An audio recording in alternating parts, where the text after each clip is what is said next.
대한민국 99%를 위한 편파 방송 나는 꼽살이다.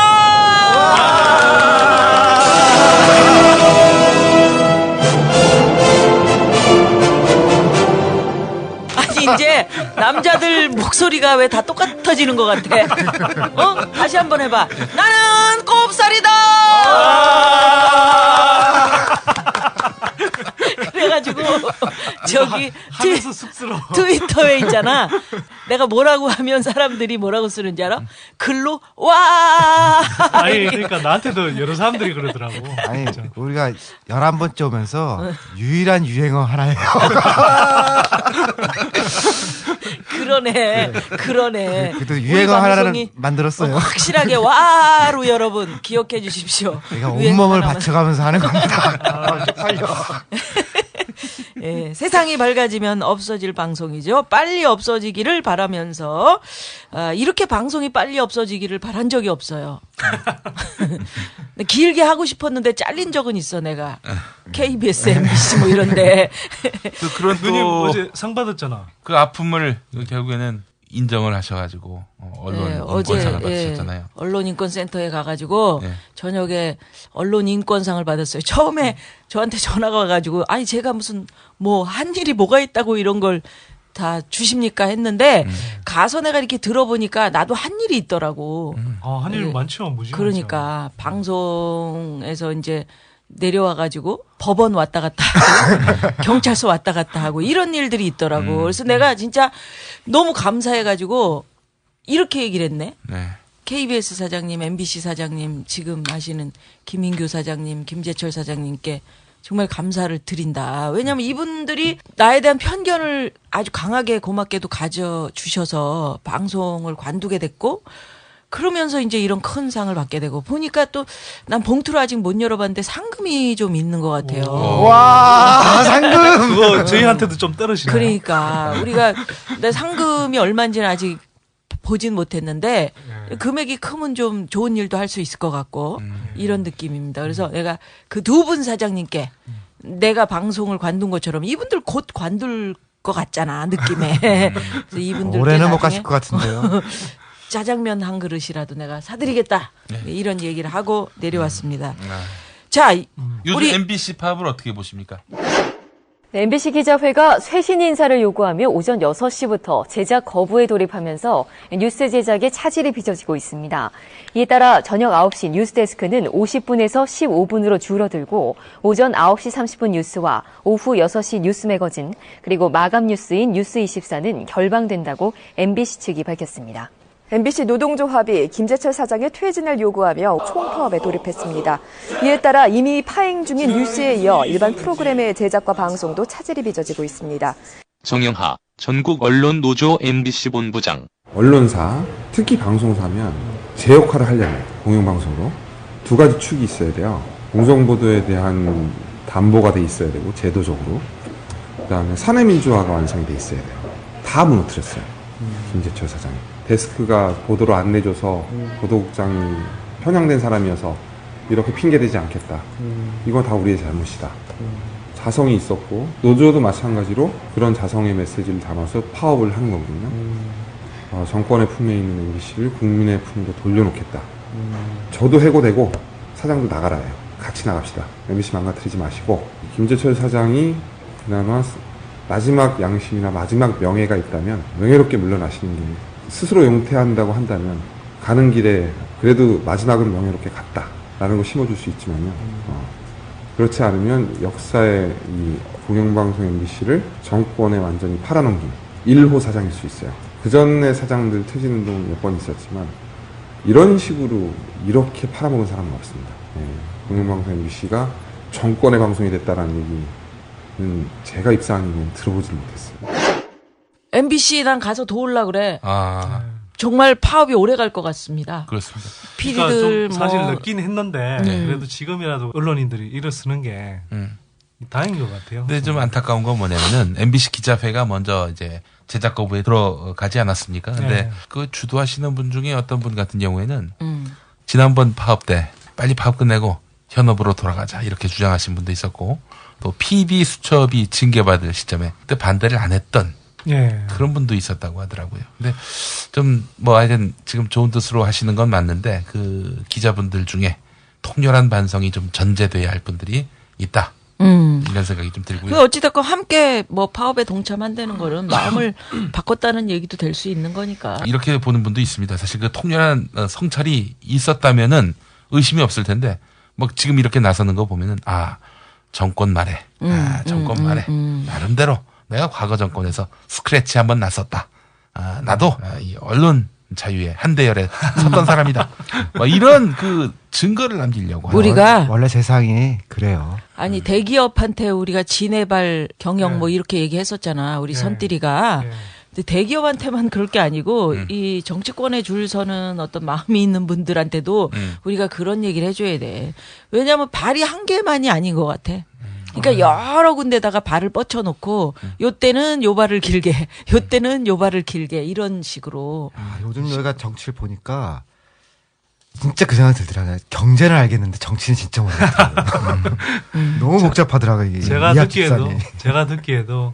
KBS, MBC, 뭐 YTN 뭐 이런데 간부급들이 지금 현 정부에서 이렇게 또 승승장구했던 사람들이 다음 정권에서 어떤 식으로든 해보려고 막 이것저것 촉수를 뻗친다고 그러더라고.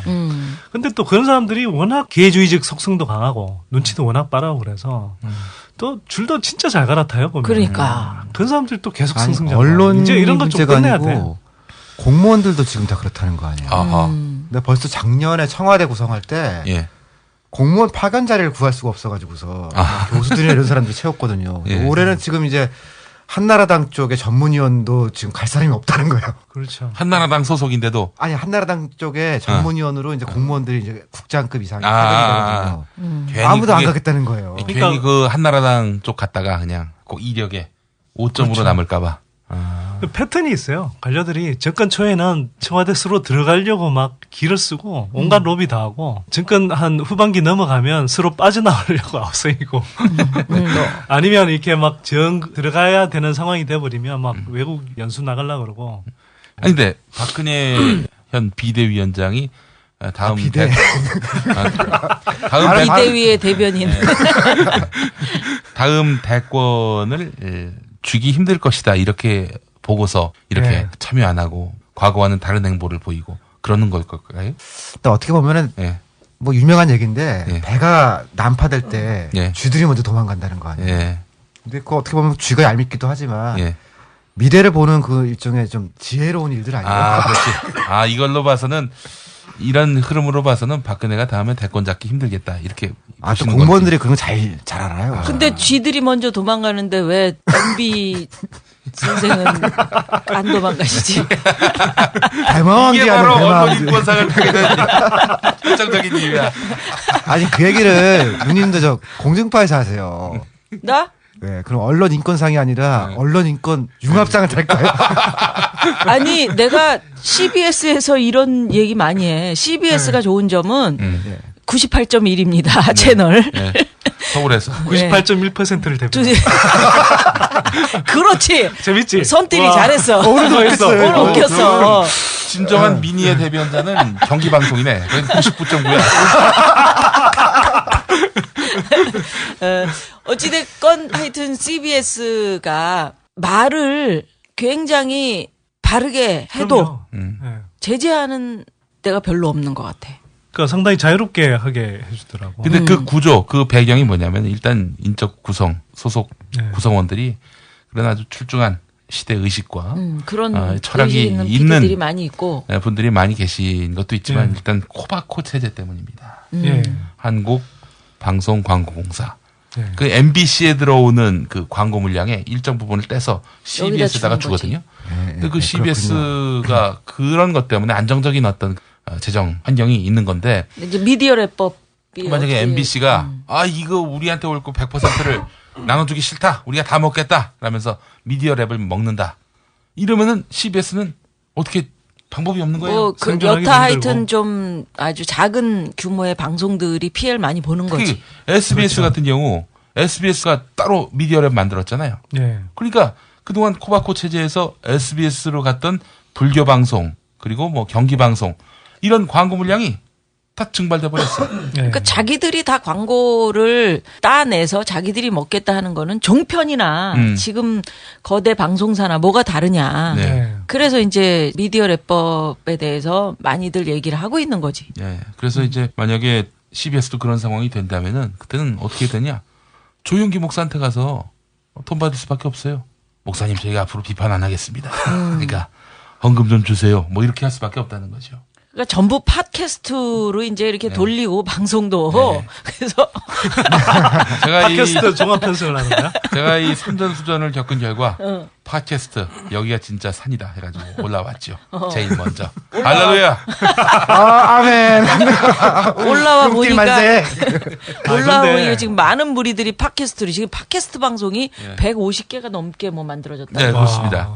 사실 그 나는 꼼수다가 처음 만들어질 때는 팟캐스트 대부분이 지상파 방송을 재정성. 재탕하는 이제 다시 듣기 용도였는데 이제는 팟캐스트만을 위한 방송을 하다 보니까 이게 또 가능한 게 팟캐스트는 방송법에 저촉되지 않습니다. 방송이 네. 아니에요 한마디로 네. 얘기해서. 그냥 MP3 파일이죠. MP3 파일이죠. 그렇기 때문에 이거는 일반 형법에 의해서 이제 적용이 될 뿐이지 이게 방송법이 적용이 안 됩니다. 그러니까 방송통신심의위원회가 어떻게든 이것도 심의 한번 해봐가지고 얼도를 막으려고 기를 쓰는데 이게 쉽지가 않죠. 예. 그렇죠. 낙검수가 또 어쨌거나 팟캐스트 듣는 습관을 만들어준 것 같고 사람들만 있으면 되잖아. 우리 네. 같은 사람들이 그냥 시간 내고 의견만 좀 맞추면 돼. 입만 맞추면 되기 때문에 네. 굉장히 안 저비용 맞죠.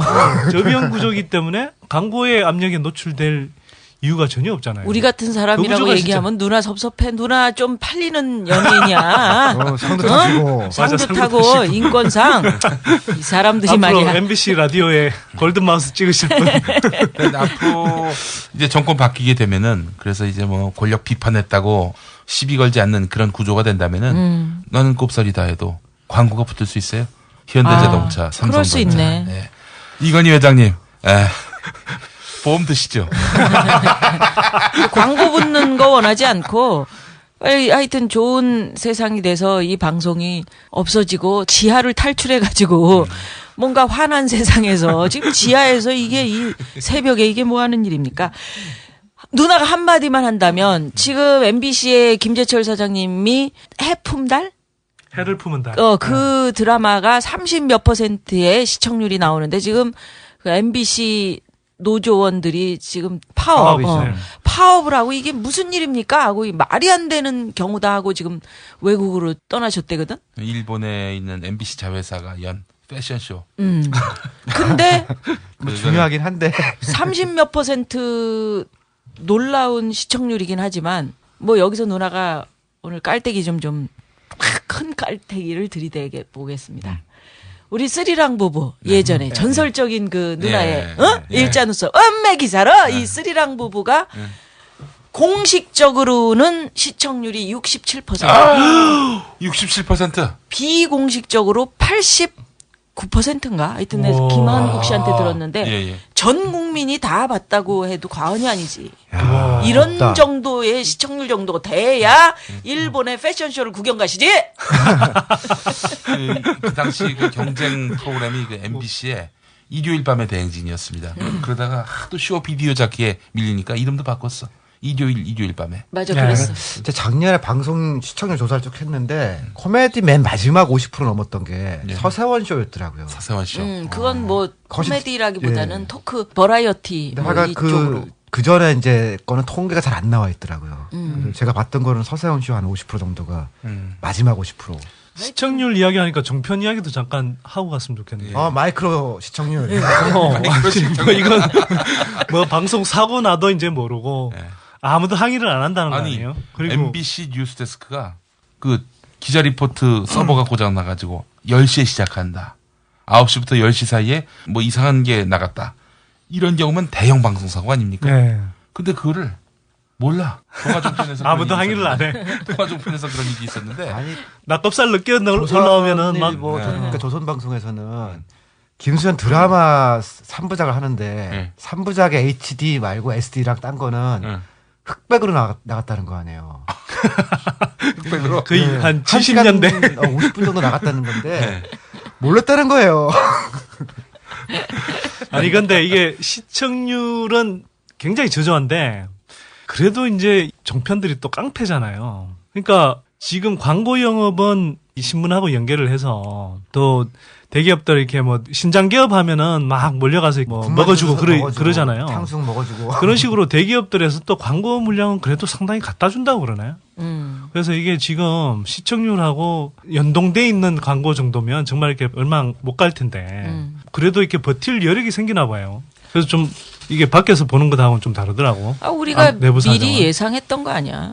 사실 시청률로 얘기하자면은 아침 드라마, 저녁 드라마 있죠. 일일 드라마. 요거 시청률은 30% 됩니다. 대체로. 뭐 20%인 경우도 있는데 높아요. 하지만 광고가 잘 붙지 않는 이유가 뭐냐? 보는 분들이 실질 구매층이 아니라는 겁니다. 그쵸. 실질 구매층은 주로 이제 20대, 30대인데 네. 그러니까 무한도전이 그 드라마보다 시청률이 낮아도 광고가 많이 몰리는 이유는 20대, 30대가 많이 보니까. 네. 휴대폰 보고 너무 많이 썼는데 1년 썼는데 이거 바꿔야지. 아주 바꿀 수 있는 그 층들을 주로 노린다는 건데 예. 우리 조중동 종편은 주로 이 나이 드신 분들이 많이 시청하시고 50대 이상이 절반 가까이 된다는 예. 것 같더라고요. 게다가 또 시청률도 0%대로 여기다 광고를 줄 이유가 없어. 아니 요번에 올해 삼성이 아마 그러니까 종편에서 요구한 거는 공중파 60% 요구를 했는데요. 예. 그 삼성에서 아마 20% 정도로 기준을 정한 것 같아요. 삼성이 정하면 뭐 그러고 나니까 이제 삼성쯤 되면은 20이니까 나머지 회사는 이제 와리깡 한다 그러네. 네, 와리까. 그 유명한 경제 용어. 네, 와리까. 맞아. 그것도 히트 영어다. 이게 이제 이렇게 되면은 TV에서 가장 많이 돈이 투여되는 게 바로 드라마 아니겠습니까? 네. 드라마가 줄면은 이제 그때는 더 이상 종편으로서의 어떤 가치와 위상을 유지하기가 제가 영화사 어려울 겁니다. 요즘 있어서 조금 얘기 들었는데요. 네. 처음에 기획했던 이제 개국 드라마는 이제 끝났고 네. 다음 드라마를 해야 되는데 네. 제작비도 모자랄 뿐더러 주연급들이 지금 안 간다는 거예요. 캐스팅이 안 돼가지고서 곧 출발해야 되는데 아직 그 캐스팅도 못 끝냈다고 그러더라고요. 이 상태로 하여튼 쭉 가주기를 바랄 뿐입니다. 예. 아주 우리가 요즘 저 기쁜 소식은 그거밖에 없는 것 같아요. 이명박 대통령하고 최시중 방송통신위원장이 언론개혁에 그분이야말로 언론인거든요. 그렇지. 우리나라의 왜곡된 언론 구조를 개선하시기 위해서. 나 최시중 방송통신위원장님 뭐 나간다고 그래서 그날 울었잖아. 왜요? 너무 좋아서. 눈물이 나더라고 괜히. 아유. 그 카라비안 해적 4편 보면요. 인어의 눈물을 구하는 장면이 있는데 네. 인어는 슬프면 울지 않고 네. 기쁠 때 운다는 거예요. 예. 그럼 나 인어? 누나 인어? 엄청 멋진 인어. 오늘 뭐 이렇게 뭐 되네, 스스로 오늘. 깔때기 되시고 밖에서도 깔때기 대주시고 동반 깔때기. 정정할 게 하나 있다고 아, 하죠. 예. 8회 그 삼성공화국 우리 이제 방송을 할 때 현대 기아차 그룹에 현대 글로비스를 글로비스였구나. 이제 비상장 회사라고 표현을 했는데 2006년 11월에 상장이 됐어요. 그러니까 일감 몰아주기 수법이나 그렇게 해서 이제 고속 성장해서 그 경영권 세금 없는 경영권 승계에 이제 사용하는 수법은 똑같은데 현대 글로비스가 있고 그 이후에 현대 기아차 그룹이 똑같은 수법을 한 게 현대 엠코라는 게 또 있어요. 그러니까 이제 계속 시리즈로 이런 식으로 하고 있는 거야. 근데 이제 제가 두 가지를 다 설명하려다가 했던 시간이 좀 모자라서 말하다 보니까 순간적으로 좀 착각해서 현대 글로비스를 비상장회사라고 했는데 지금 상장과 비상장이 상장했습니다. 뭐가 다른지. 그러니까 쉽게 말해서 주식 시장에 상장이 돼서 그 팔리는 일반인들이 그 주식 거래를 할 수 있으면 상장회사인 거고요. 안 그러고 상장 안 하고 이제 대주주들끼리만 갖고 이제 뭐 배당금 빼먹고 뭐 이렇게 할 수 있는 게 비상장회사인 거예요. 손님 한 분 모셨는데 우리끼리만 얘기해서 옆에서 지금 계속 웃을 수도 없고 울 수도 없고 인어? 아니 지금 아주 긴급한 사안이 돼버렸어요. 네, 이분이 누구시냐면 오늘 저희가 론스타 문제 또 외환은행 문제가 지금 심각하게 사회 문제로 불거져 올라와서 전국 금융산업노동조합의 외환은행 지부 김보헌 전문위원 나오셨습니다. 반갑습니다. 그리고 우리 지금 참 우리 소개도 안 했다. 인사드린 김에 소개를 좀 하시죠. 예. 파리 10대학 출시대 C급 경적자 우석훈입니다. 우딜. 우띠리 또 네, 그 옆에 세금인당 당수 선대인입니다. 네. 선딜. 선딜. 본격적인 융합 방송인 김용민입니다. 왜냐하면은 고혈압과 당뇨가 한 몸이 돼가지고 지금 잘 살고 있습니다. 예. 예, 고혈압, 당뇨, 예. 똥꼬를 또 깊숙이 쑤셨었잖아요. 그럼 융합 언론인이 아니라 합병증 언론인인가? 합병 언론인. 보통은 종합병동이라고 그러지 않나요? 아, 나 왜 이렇게 자꾸 웃기는 게 되지? 그러니까 이제 선들이 입이 트이고 있어요. 예. 자, 그리고 그 옆에 저는 순학질 누나 김미화입니다. 와! 이렇게 시작을 해보도록 하겠습니다. 금융위원회가 하나금융지주의 외환은행 인수를 전격 승인했습니다. 론스타는 외환은행 인수 8년여 만에 6조 8천여억 원을 챙기고 한국을 떠나게 됐습니다. 매각 차익만 4조 6천억 원이 넘습니다. 금융위는 론스타의 비금융 자산이 2조 원을 넘어 산업자본에 해당하지만 입법 취지 등을 고려할 때 지금 주식 처분 명령을 내리기는 어렵다고 밝혔습니다. 김영대 금융감독원 부원장보. 국내 산업자본을 염두에 둔 비금융 주력자 제도 입법 취지, 그간의 비금융 주력자 확인 관행에서 형성된 신뢰 보호의 문제, 그리고 다른 외국 금융회사의 형평성 문제 등을 종합적으로 감안할 때 하지만 법령 자체에는 문제가 있음을 스스로 인정했습니다. 야권은 김석동 위원장의 사퇴를 요구하며 국정조사와 청문회까지 공언했고 외환은행 노조도 강력 반발하고 있습니다. 김기철 외환은행 노조위원장. 매각 승인은 명백한 위법이며 론스타와 하나금융이 계약한 모든 사항은 원천 무효이다. 와 하고 웃을 일이 아닌 게 지금 금융위원회가 하나금융지주의 외환은행 인수를 승인을 해줬잖아요. 예. 이거 어떻게 되는 겁니까? 그동안 승인이 안 됐던 이유부터 한번 살펴보죠. 론스타가 산업자본이냐 금융자본이냐 이걸 두고 논란이 있었던 거 아니겠습니까? 재작년 11월에 하나금융이 이제 계약을 했었는데요. 조금 늦어지게 된 게 3월 달에 대법원에서 론스타가 이제 주가 조작을 저질렀는데 그 고법에서 이제 무죄로 올라온 걸 파기환송을 했습니다. 그때부터 국회라든지 시민단체에서 좀 강력하게 여러 가지 문제 제기를 많이 하고 또 많이 알려졌습니다만 일본 내 골프장을 한 4조 원짜리를 이렇게 가지고 있다. 이런 폭로들이 계속 나니까 이거를 뭐 확인을 하든지 조치를 하면 될 텐데 그러진 않고 시간을 계속 끌면서 이제 좀 야금야금 한 발씩 이렇게 조치를 취한 겁니다. 여론이 조금 잠잠해지는 틈을 타서 하고 10월 달에 이제 국가 조작이 유죄 판결이 확정이 됐었는데요. 그래서 대주주 자격이 박탈이 됐습니다. 시민단체들이 론스타가 들어온 다음에 이 론스타는 원래 대주주 자격이 없었기 때문에 자격을 박탈해야 된다는 얘기를 한 7, 8년 동안 계속 해왔었는데 이제 드디어 자격은 박탈이 됐는데 자격이 없으니까 프리미엄은 그럼 빼고 돈을 주든지 해라. 그러니까 4조 원 계약을 했지만 시가로 따지면 한 2조 원 정도 되니까 주가가 떨어져서 그 정도면 될 것 같다 이렇게 했는데 금융당국에서 아니다. 그냥 론스타 팔고 싶은 대로 다 팔아도 된다. 대주주 뭐 자격은 박탈됐더라도 이런 결정을 작년 11월에 내린 게 좀 컸고요. 6개월 내에 팔려고 그랬었죠. 네네. 그래서 이제 이번에 이제 결정이 조금 전격적으로 났습니다. 이번에 외환은행 매각 사태 이거 한다고 그랬더니 트위터에서는 이게 좀 뿌리가 있는 사건이잖아요. 네. 그래서 이게 이 전말을 좀 설명을 해달라고 그러더라고. 전말이 설명이 되면 맥락 속에서 이제 지금 이 결정이 왜 문제가 있는지 이렇게 좀 이어지는 식으로 제가 좀 이야기하는 쉽게 게 설명을 하자면 그래, 용띠리. 외환은행이 비단이었습니다. 근데 어느 날 갑자기 막 이게 막 꾸기더니 또 막 부정물에다 넣더니 걸레로 만들어 놓고 아 이거 걸레다. 이거 빨리 이거 수건으로 만들어야 되겠다. 이렇게 해서 걸레로 만들어 놓고 싸게 론스타에다 팔아버린 거 아니에요? 네 맞습니다. 이런 비옥 정말 이건 지금 그 론스타가 너무 잘했어. 2003년에 외환은행을 공식 인수했죠. 네네. 그 맥락을 좀 설명을 그렇죠. 하자는 우리 선띠리의 얘기잖아.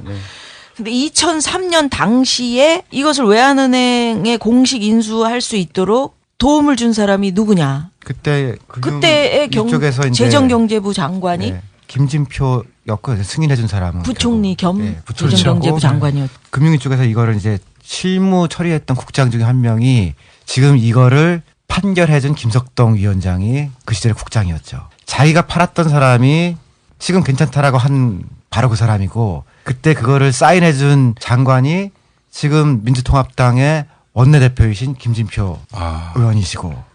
그러니까 당시에 인터뷰를 한 걸 보니까 김진표 부총리 겸 재정경제부 장관이 수출입은행이 가진 외환은행 지분 32.5% 전부 또는 일부를 론스타에 매각할 수 있다 이랬단 말이야. 네, 그랬죠. 그 은행 경영진하고 주주 은행 정상화를 위해서 외국 투자자를 맞아들이는 데 대해서 동의를 했다.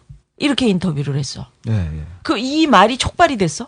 그러니까 지금 어떻게 된 겁니까? 당시에 2003년에 팔았던 게 왜 문제가 되느냐에 대해서 이제 좀 많이 알려져 있는 편인데요. 당시에 뭐가 문제였냐면 일단 은행법에 사모펀드는 은행을 소유를 할 수 없게 돼 있습니다. 사모펀드는. 그런데 론스타는 사모펀드라는 거를 금융위에서 잘 알고 있었고 2002년 10월에 론스타가 물밑에서 오파를 해서 2003년 10월에 이게 마무리가 됐는데 그 1년 동안 그러면 뭘 했느냐. 그 가격이라든지 조건에 대한 변동은 하나도 없고 론스타가 요구한 대로 다 됐습니다. 다 됐는데 론스타가 자격이 없다는 걸 잘 알기 때문에 어떻게 하면 자격을 만들어줄 수 있을까. 김현장하고 계속 회의를 하고 또 ABN 암로라든지 이런 정상적인 금융기관을 끼워 넣어서 이렇게 해볼까. 이걸 다 실패를 했고 당시에 골몰을 했던 것 중에 하나가 말씀하신 대로 이제 외환은행을 좀 부실하게 보이도록 하자 이런 거였습니다. 근데 외환은행을 보면 당시에 분기별로 이제 BIS 비율을 발표를 금감원이 확인을 해서 하게 돼 있는데 자기 자본 비율. 비율. BIS 자기 자본 비율을 이제 발표를 하게 돼 있는데 다 9%가 넘었습니다. 자기 자본 비율이란 게 쉽게 얘기해서 외환은행이 가지고 있는 은행이 망하지 않을 그렇죠. 최소한의 어떤 그 세이브된 보유하고 돈 있는 수가 얼마나 되는지. 약간 그 위험해질 수 있는 자산에 대비해서 이제 그 자본금을 얼마나 갖고 있느냐를 비율로 나눈 건데요. 8%를 넘으면 아무 문제가 없습니다. 근데 이제 9%를 전체 예금액이 8%입니까? 기준이 있습니다. 그러니까 회수가 조금 어려워 보인다라는 자산들을 따로 분류를 해서 그 자산하고 이제 자기 자본하고 나눠서 이제 하는 건데요. 그렇게 해서 이제 다 넘었고 그리고 이제 금감원에서 연말에 외환은행이 조금 어려울 수가 있으니까 그럼 어떻게 되느냐라는 자료까지 만들었습니다. 금감원에서 만드는 게 9.3%다. 외환은행이 아무리 어렵더라도 9.3%다라고 했는데 금감위에서 정작 회의를 할 때는 이게 6%라고 둔갑이 됩니다. 그런데 그럼 6%는 그럼 어디서 나왔느냐? 이것도 지금까지 밝혀지지 않고 있는 부분이에요. 그러니까 팩스로 받았다는데 팩스를 보냈다는 분은 사실 옛날에 사망을 했습니다. 그 뒤에 외환은행 직원이었고 그 팩스에 적힌 번호도 국번만 나와 있고 뒷번호가 없고 그리고 그 팩스에 있는 내용이 전부 엉터리입니다. 그러니까 외환은행의 핵심 부서에 있는 분이 이거를 자기가 양심을 걸고 작성했다고는 도저히 볼 수 없는 일이에요. 예를 들면 하이닉스가 주가가 그때 10,000원이 근접하고 있었고 계속 회복이 되고 있었는데 1,000원으로 잡고 정부가 보증한 여신을 97%를 전부 회수 불능이다라고 하고 은행이 완전히 망할 것 같으면 3, 4년 동안에 만기가 돌아오는 이런 거를 그걸 한꺼번에 한 달 안에 다 이게 부실이 실현될 거다 이런 거를 해서 6%라는 걸 만들었거든요. 그냥 그 아주 유치한 소설인 거죠. 근데 이걸 금융위에서 봐라. 이게 외환은행이 지금은 9%지만 6%가 될 수도 있다. 이런 거를 만들어서 론스타에 팔았습니다. 구현을 하면 외환은행이 IMF 이후에 채권들이나 이런 걸 많이 갖고 있었는데 그 IMF 여파로 현대 계열사들이 많이 이렇게 부실해졌잖아요. 뭐 현대건설도 그렇고 뭐 하이닉스도 그렇고. 근데 이게 이제 주 채권단이었거든. 외환은행이. 그래서 이제 이 외환은행이 갖고 있던 이 채권들이 외환위기 좀 직후에는 그 가치가 많이 떨어졌어요. 근데 이제 이 2003년에 판단할 때는 사실 그 가치가 굉장히 빠른 속도로 회복되고 있었고 그래서 김보원 의원님께서 이야기하듯이 그 가치로 따지면 그걸 가지고 자기 자본 비율이 6%대로 떨어지거나 이럴 가능성이 전혀 없었거든. IMF 때 말씀이 조금 나와서 제가 덧붙이자면 그때 기업 금융을 했던 은행들은 전부 부실이 많이 생겼었습니다. 5개 은행은 예를 들어서 이제 좀 퇴출 결정이 되고 2개 은행은 해외 매각되고 이제 조흥은행하고 외환은행은 조건부 개선 공고를 받았는데요. 금감원에서 98년에 경영 개선 공고를 하면서 MOU를 했던 거를 2002년에 이 MOU를 탈피를 했습니다. 외환은행이 경영 정상화가 돼서 MOU를 좀 풀어주시는 게 좋아요. 이행각서인데요. 외환은행이 IMF 때 부실을 계속 놔두면 위험해질 수가 있으니까 조건을 정해서 이걸 맞춰라고 했는데 2002년에 다 맞췄거든요. 근데 맞추는 과정에서 외환은행이 공적 자금을 한 푼도 안 받았습니다. 한 11조 정도 되는 부실이 있었는데 전부 다 벌어서 다 갚았어요. 그러니까 고객들께서 많이 도와주신 것도 있는 거죠. 그러니까 또 한 4,000명 되는 직원들이 또 은행을 그 과정에서 떠났고 그 선배들이 그렇게 많이 또 흔쾌히 떠났던 게 후배들이 은행을 지켜낼 수 있을 거다. 충분히 살아날 수 있다. 이렇게 해서 떠났고 급여 삭감도 하고 그래서 2002년 MOU를 탈피를 했는데 그 이강원 행장이란 분이 이제 2002년에 그 MOU를 탈피하면서 그 점에서 왔습니다. 그러니까 이분은 외환은행 출신도 아니고 또 공무원 출신도 아니고 조금 의아했었는데 이분이 이제 와서 저희 직원들한테 했던 얘기가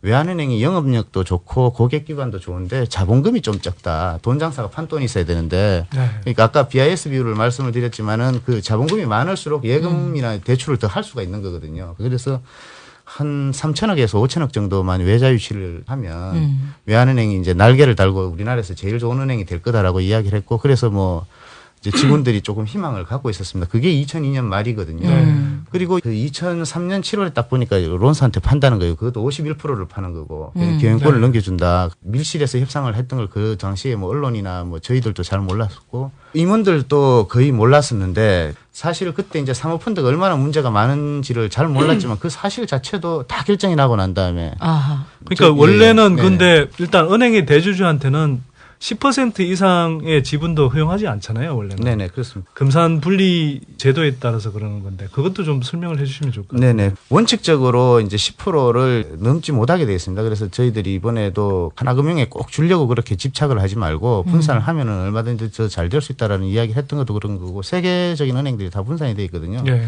그런 문제들이 있는 건데 그 10%를 넘을 경우에 허가를 받아야 됩니다. 허가를 받는 것도 정부 관료들이 멋대로 허가를 내줘서는 안 되기 때문에 네.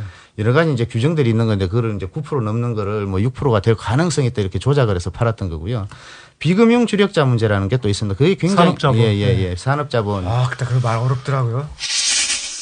여기서 산업자본 혹은 비금융 주력자란 전체 자본에서 금융과 관계없는 부문의 자산이 합쳐서 2조 원 이상이거나 금융과 관계없는 자본의 비중이 25% 이상인 경우를 뜻합니다. 이렇게 분류가 되면 은행이 아무리 부실해도 비금융 주력자한테는 팔 수가 할 없습니다. 수가 없는데 파는 거야. 네네. 네. 그리고 당시에 그때 이제 그게 아니라는 거를 심사를 안 했다는 거 아니에요, 또 하나. 네네네. 심사를 했으면 알았을 텐데. 심사를 누가 하는 거야? 금융위에서. 그러니까 당시에 이제 김석동 위원장이라는 이쪽에서 해야 되는데 2006년에도 많이 조사를 좀 하고 검찰 수사도 했습니다만 그때 당시에는 전혀 밝혀지지 않았던 게 요즘 많이 밝혀진 게 금융위에서 비금융 주력자에 대한 심사는 전혀 안 했다는 게 네. 나타난 거다. 아무 자료도 없고 회의록도 없고 뭐 무슨 보고서도 없는데 자기들은 했다고 내미는 증거가 이제 론스타가 줬다는 종이 몇 장. 그러니까 론스타가 이렇게 우리는 뭐 비금융 주력자 아니니까 아무 문제 없어. 그래서 그걸 그대로 이제 인정하고 우리 당국은 너무나 순진한 거죠. 어찌 보면. 순진한 게 아니고. 아니 그러니까 머리 순진한 거지. 아유, 예전에 그 각하께서 BBK 문제 있을 때 그때도 순진하게 젊은 청년 그 미국에서 온 김경진 씨한테 그냥 며칠 만에 뭐 몇십억을 줬다는 거 아닙니까? 워낙 이분들은 정신이 아주 해맑아. 그래서 이해관계가 전혀 다른 사람이 그냥 문서 쪼가리 이렇게 좀 내밀면 다 인정해줘. 도장을 막 어느 청년이 올까 막 도장을 들고 기다리고 있어. 나도 그런 사람 좀 있었으면 좋겠다. 현관 앞에 나와서 막 이제 왔어, 왜 이제 왔어, 꽝. 그러니까 왜 이제 왔어? 현관 앞에 나와서 막 발벗고 뛰쳐나오고 막. 그런 식으로. 아니 근데 이 금산분리라는 게 좀 설명이 필요해요. 금융자본과 산업자본을 그렇죠. 분리한다 해서 금산분리. 그렇죠. 그러니까 이제 그런 취지 때문에 사실 이제 이런 규정들을 두고 있는 거거든. 뭘 그렇게 얘기를 하는데 토시럭대고 그냥. 아침 안 먹고 어머니가 왔어. 주신 거 바리바리 써가지고. 여기 종합병동아니에요. 먹어야지. 지금 녹음 시간 10시가 됐는데 먹어줘야 될 시간입니다. 약을 녹음하다가 푸시럭대고 한약을 꺼내는 게 뭐야? 아니 근데 아까 누님이 새벽이라고 그랬는데 벌써 10시가 됐어. 우리 시간이 편집을 중간에 얼마나 해내면 이렇게 되는 거야. 아침 10시 아니에요? 자, 그래서 이 금융자본하고 산업자본은 이제 분리가 돼야 되는 게 뭐냐면요. 쉽게 말해서 은행이 예를 들어서 삼성이 은행을 갖고 있다고 쳐봐요. 그러면 부실 계열사가 생겨도 삼성은행에서 지원을 해버려요. 그리고 거꾸로 은행에서 이제 엄청난 이익이 발생하잖아요. 그걸 또 자기 계열사들로 다 끌어가 버려요. 그래서 하고 싶어 하잖아, 대기업에서. 그렇죠. 그래서 이제 재벌의 사금고화가 되는 거고, 또 한편으로는 어쨌거나 이 금융이라는 것은 기본적으로 이렇게 이 한 나라의 자본을 가장 효과적으로 사용할 수 있는 데부터 배분을 해주는 거거든. 그 시장의 이제 그 자금 중개 기능이라고 그러는데요. 근데 이게 금산분리가 이루어져야 이 이해관계에 좌우되지 않고 자금 중개 기능을 투명하고 올바르게 할 수 있거든. 근데 이게 금산분리가 안 돼서 이렇게 합쳐져 있어버리면 이게 이제 왜곡이 되면서 나중에는 금융 부실까지 생길 수 있어요. 아까 이제 제가 말씀드렸듯이 삼성은행이니 뭐 현대은행이니 뭐 이런 식으로 자꾸 생겨봐요. 그러면 은행은 손실 같은 걸 막 밀어버리고 또 그 이익 생기는 건 계열사로 다 끌어가 버린다고. 그러면 금융기관이 부실해지잖아요. 그런 식으로 해서 이제 굉장히 위험해지는 거거든. 근데 이제 금융 시스템이라는 게 무너지면 경제가 마비돼 버리잖아요. 그래서 이제 금산분리라는 게 굉장히 중요한 거고, 그렇게 하기 위해서 뭐 공정거래법이니 이제 은행법이니 이런 데다가 론스타한테 외환은행 매각하는 과정에서 여러 가지 이제 대주주 요건이라든지 지분 요건 이런 것들을 규정을 해놓은 거라고요. 아니 그렇게 네. 금산분리법을 만들어 놓고 엄하게 했으면서 왜 론스타는 그렇게 다 터주고 먹고 튀게 만드냐 이거지. 그걸 나는 이해를 못 하겠는데. 저도 이해가 안 돼요. 아 그래? 그래서 지금 경제학자도 이해가 안 간다. 혹시 그거는 경제학으로 설명해. 이런 거는 있어요. 그러니까 그 당시에 그 외환은행에 기존에 한국은행 돈이 좀 들어가 있던 게 있었다는 거예요. 그 외환은행도 자기 마음대로 움직이기 좀 어려웠던 상황이고 사실은 아닌데 그때 공무원들한테 물어보면은 혹시라도 외환은행이 망하면은 한국은행 돈을 회수할 수가 없다. 그러면 자기들이 뒤집어 쓰게 되니까 빨리 넘겨야 된다라고 그렇게 설명하더라고요. 그거는 이제 조금 사실이 이제 아닌. 네, 김보원. 나름 저도 말은 안 된다고 생각했는데 그렇게 얘기를 하더라고요. 조금 굉장히 그걸 밝히자고 이제 이번에 국정조사를 하려고 그러는데 론스타한테 돈을 줘서 내보내려고 그러는 거고 일단은 그 표면상으로 드러난 것만 보면 그때 서울은행 매각을 할 때 하나금융지주 그때 하나은행하고 론스타하고 경합을 했습니다. 근데 조건을 조금 론스타 쪽이 좀 좋게 써냈어요. 그때 보면은 그 현금을 주겠다 이렇게 돼 있고 이제 하나 쪽에서는 다 빚으로 하고 이렇게 됐는데 결국 하나가 됐습니다. 그에 대한 보상으로 외환은행을 주려고 한 거 아니냐. 그런 그때 당시에 그 직후였으니까 몇 달 뒤거든요. 그런 게 사이좋아요. 공교롭게도 이제 그때는 김승희 회장이 이제 론스타가 산업자본이다, 사모펀드다, 은행 인수할 자격이 없다 이렇게 막 떠들고 나서 이제 지금 10년 뒤에는 그 론스타한테 그런 문제가 불거짐에도 불구하고 다 돈을 줘서 좀 내보냈는데요. 지금은 뭐 많은 사람들이 좀 생각들을 하고 계시는 부분입니다만은 일단은 특혜 의혹이 좀 많습니다. 2003년에 이제 매각이 잘못됐다는 어떤 불법 사실이 드러나는 게 너무 많습니다. 비금융주력자 심사를 하지도 않았는데 이제 유일하게 몇 년 동안 자료를 내놓으라고 오만 데서 다 이야기를 하고 소송까지 걸어도 자료를 안 내놓다가 이번에 대법원 판결에서 져서 자료가 몇 개가 나왔거든요. 나온 게 보면은 그것도 찔끔찔끔 뭐 나왔나요 자료가? 굉장히 많습니다. 많은데 이제 특히 최근에 좀 많이 알려지는 게 이제 삼정회계법인에서 이제 그 확인서를 써줬다. 론스타가 산업자본이 아니라고 했는데 그거밖에 없습니다. 그러니까 그것도 보니까 MBC 뉴스에서 그때 사실은 금융위에서 삼정회계법인에 전화를 해서 답을 다 불러주고 그래서 몇 시간 뒤 다시 회계법인에서 그걸 받았다. 서명도 7년 뒤에 거하고 그때 거하고 똑같다.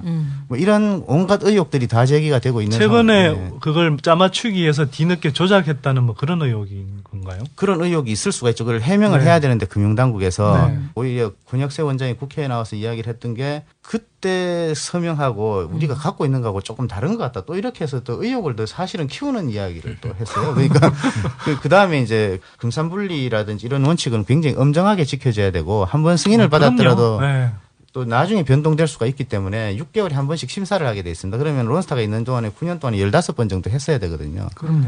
한 번도 안 했고. 단 한 번도 안 했다.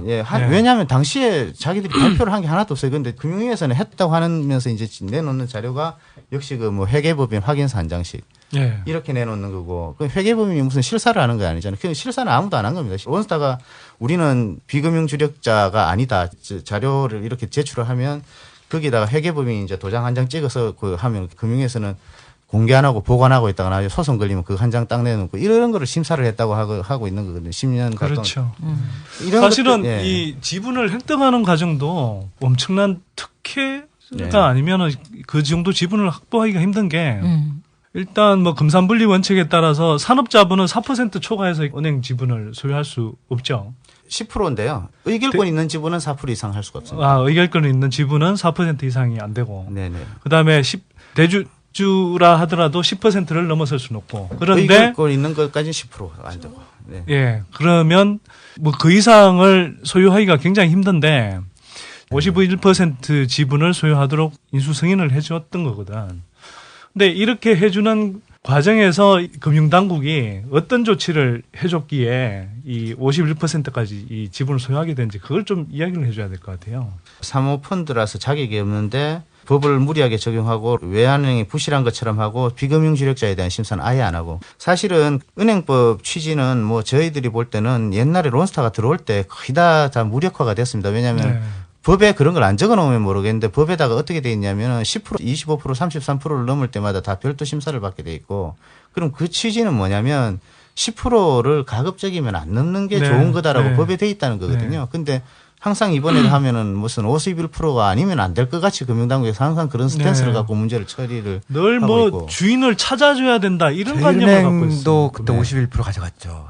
제일은행도 인수할 그때 저 투기 처음에 팔 때 이제 투기 펀드하고 이제 섞어서 49% 이렇게 해서 이제 했다가 나중에 이제 그 은행이 거의 기업금융이라든지 갖고 있던 경쟁력이나 자산이 다 망한 상태에서 이제 껍데기만 남은 상태에서 다시 해외에 매각하고 국민의 자산인데 너무 무책임하게 처리하는 게 IMF에 계속되고 있는 거 아니냐. 자, 그래서 그 누나가 얘기하는 거는 지금 얘기를 쭉 들어보면 금융이라든지 아니면 그 2003년 당시에 외환은행 장이라든지 또는 뭐 김석동 씨, 또 우리가 얘기하는 김진표 씨, 모든 사람들이 정치적인 계산에 의해서 돌아가고 있다. 또는 어떤 단체든지 이런 생각이 드는데 왜 이런 정치적인 결정을 해야 됐을까? 심지어는 한나라당은 왜 이번 결정을 지지를 하는지, 어떤 위치에 있길래 이러는 건지 난 그게 참 의심스러워. 아까 왜냐하면 외환은행의 김보원 전문위원께서 이강원 행장이 이분이 뭐 하는 분인데 은행도 잘 모르면서 왔다. 이분 뭐 하시던 분이에요? 외환은행 매각 협상 과정에서 당시 은행장이었던 이강원 씨가 은행 내부의 협상 전략 대부분을 론스타에 알려준 혐의가 확인됐습니다. 지난 2003년 5월 당시 이강원 행장은 잠재 부실을 반영하면 외환은행의 주당 가치가 2,800원 수준까지 떨어진다는 실사 결과를 론스타 한국지사장 스티븐 리에게 귀뜸해줬습니다. 이전 행장은 또 투기성 사모펀드여서 은행 인수 자격이 없던 론스타에게 당국이 외환은행의 BIS 비율을 실제보다 낮게 조작해 부실 금융기관으로 만들어 이 문제를 해결하는 방안을 강구 중이라는 극비 정보까지 누설했습니다. 론스타는 이 같은 과정을 거쳐 상대방의 협상 카드를 손바닥 들여다보듯 알게 됐습니다. 검찰은 협상 전략을 노출하고 부실을 실제보다 부풀려 최소 3,343억 원에서 최대 8,253억 원을 손해봤다고 밝혔습니다. 외환은행 매각 과정에서 회사 측에 수천억 원의 손해를 입힌 혐의 등으로 이강원 전 외환은행장이 오늘 새벽 서울구치소에 구속 수감됐습니다. 개인 비리에 관해서는 단돈 1원도 사실이 아닙니다. 앞으로 이 사법 진행 과정을 통해서 진실이 꼭 밝혀지리라 믿습니다. 이전 행장은 외환은행 매각 직전 국제결제은행 자기자본 비율을 조작하고 직무와 관련해 19억 8천만 원을 챙긴 혐의를 받고 있습니다. 그 증권사에서 좀 하던 분인데 만약 그러니까 은행장은 정치권에서 내려보내요? 사실은 뭐 그는 보통 모피아들이 들어가죠. 재경부에서. 그러니까 지난 정부까지는 제가 쭉 보니까 이현재 사단이라고 부르는데 이현재의 말을 잘 듣는 그 후배들이 은행장이 보통 되고 요번 정부에서 보니까 이현재 사단들은까지는 못 들어갔고 우리 각하의 친구들이 들어가시더라고요. 고등학교 친구도 들어가고 고려대학교 친구도 들어가고 우리 각하는 챙겨줄 분들이 너무 많잖아요. 그래서 보통 모피아가 다 먹었는데요. 요번 정권은 뭐 각하 친구가 많아서 모피아들도 뭐 별로 못 해먹은 것 같더라고요. 그러니까 왜 어떤 모피아 개혁을 하셨네. 각하가 결과적으로 자기들한테 해보니까 모피아가 요번 정권에서 힘을 은근히 못 썼더라고요. 그랬구나. 이번 이야기부터 조금 저희들이 말씀드리면 이제 많이 나오는 이야기가 온 야당이 다 또 국민들이 다 이제 조사를 하고서 이 과거에 대해서 좀 털고 깨끗하게 가자라고 이야기를 하고 있는데 이렇게 서둘러서 날치기를 하느냐라는 데 있어서 많이 이야기가 되고 있는 게 ISD 이야기입니다. 그러니까 첫 번째 제소가 론스타가 할 수가 있다. 그러니까 한미 FTA가 발효가 되면 할 수 있느냐. 국가 투자자 소송제. 네네네. 그거를 굉장히 두려워했다는 한나라당이 얘기예요. 두려워하는데 그래서 논쟁이 붙었어요. 우리끼리 이제 붙었는데 이거는 불가능하거든요. 한미 FTA는 발효도 돼 있지 않고. 그러니까 소급 적용은 안 되거든 ISD는. 이제 한나라당 쪽 사람들 생각 뭐냐면 그러면은 그 론스타의 국적이 벨기에라는 거예요. 그러니까 벨기에랑 한국이랑 투자 협정이 돼 있거든요. 거기에 있는 ISD를 쓸 거 아니냐. 그래서 그거랑 FTA랑 무슨 상관이냐라고 하는데 국민들은 그냥 ISD에 걸렸다고 그러면은 이제 한미 FTA 날치기 했던 것까지 문제 삼아서 올해 총선, 대선 다 날아가니까 그 전에 미리 통과시켜 버린다라는 게 이제 한나라당의 목표인 것 같더라고요. 아니 근데 그렇게 걱정이면 한미 FTA를 그런 이유로 하지 말아야 되는 거 아니야. 그렇지. 그렇잖아요. 왜 걱정을 하면서 사서 해? 걱정은 엄청 하면서 말이야. 첫 번째 하이에스디 이야기가 많았고 두 번째는 이제 좀 일정 문제가 좀 많았습니다. 원래 1월 31일 날 이제 PD 수첩에서 론스타 문제에 대해서 좀 전면적으로 해부를 하기로 돼 있습니다. 네. 지금 조금 연기가 됐는데 이거를 좀 의식한 거다라든지 그다음에 또 가처분 신청이 좀 걸린 게 몇 개가 있습니다. 그러니까 산업자본에 대해서 이제 그 법원에서 판단을 내리는 일정들이 쭉 이제 지금부터 네. 시작이 되거든요. 자기들은 산업자본이 아니라고 판정을 하고 싶은데 법원에서 산업자본이라고 하면은 그 자기들이 어렵겠죠. 론스타가 산업자본이 아니라는 거는 이거는 삼척정자도 웃을 그런 아주 말도 안 되는 궤변이기 때문에 누가 생각을 해도 지금 보수 언론들도 다 비판을 하고 있거든요. 10,000원짜리 소가 웃을 일이지. 그래서 이제 하나금융에 승인을 내주고 싶은데 그게 이제 잘못될까봐 같은 날 날치기를 처리하지 않느냐. 금감원이 같은 날 판단을 내린 거죠. 네네. 금감원이 먼저 산업자본이 아니라고 볼 수 있다라고 자료를 해서 금융에 넘겨주니까 금융위가 그러면은 하나은행이 외환은행 가지면 되겠네. 얼른 땅. 또 그렇게 한 거지. 네. 근데 그렇게 같은 날 한 적이 있어요? 지금 전 처음 본 것 같은데. 산업자본에 대한 심사 자체를 우리나라에서 거의 안 했기 때문에 이런 뭐 아무도 예상을 못했을 정도로 날치기고 그래서 그러니까 저희끼리 분석을 해보니까 지금 이제 금융위원회 위원장은 김석동 위원장이고 금감원 원장은 권혁사 원장이거든요. 둘 중에 한 명이 주범이 되는 거예요. 그리고 한 놈은 나중에 공범이 되는 건데 둘이 같이 해서 둘이 같이 주범이 된 거죠.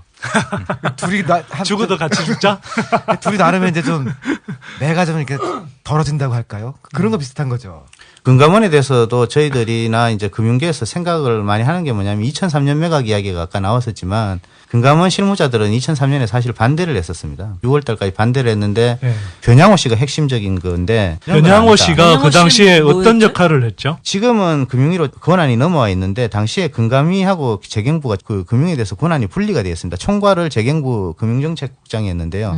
핵심 보직입니다. 그렇죠. 소위 말하는 모피아들이 반드시 해야 되는 그런 자리인데 그게 이제 변양호 국장이 있었고 김석동 지금 금융위원장은 이제 주무국장입니다. 그러니까 금감위의 감독정책 1국장이라고 그 승인을 내주는 자리에 있었습니다. 그러니까 지금 많이 이야기가 되는 게 보수든 뭐 진보든 누구든지 다 이야기하는 변양호가 왜 그런 짓을 했지 이런 게 많거든요. 그러니까 그것도 밝혀져야 됩니다. 그러니까 사실 변양호 국장은 실무 간부. 네. 이직 윗선에 흑막이 있다라고 보는 거 아니에요. 그걸 지금 외환은행 노조에서 구체적으로 심증을 갖고 있거나 정황적으로 판단하는 뭐 인물이나 배경이 있나요?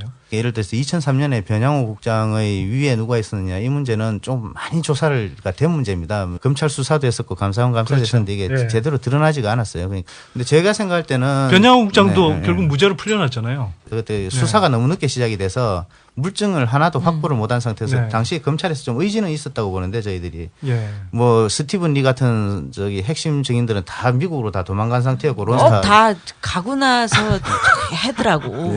그러니까 이제 변양호 씨만 덜컥 잡아놨지 변양호 씨 배경에 있는 사람 하나도 기소를 못하니까 론스타도 기소를 못하고 그렇죠. 그러니까 이거는 변양호 씨가 잘못이 아무리 크더라도 이런 범죄를 구성하는데 이런 배경이라든지 동기가 있던 설명이 안 되고 물론 돈은 받아먹은 증거가 있습니다. 있기는 나중에 사후에 이제 그런데 좀 합법적인 모양을 만들었거든요. 근데 저도 그때도 궁금했고 그런데 2003년에 이거 할 때가 노무현 정부가 참여정부가 막 출범해서 한참 힘 좋을 때였거든요.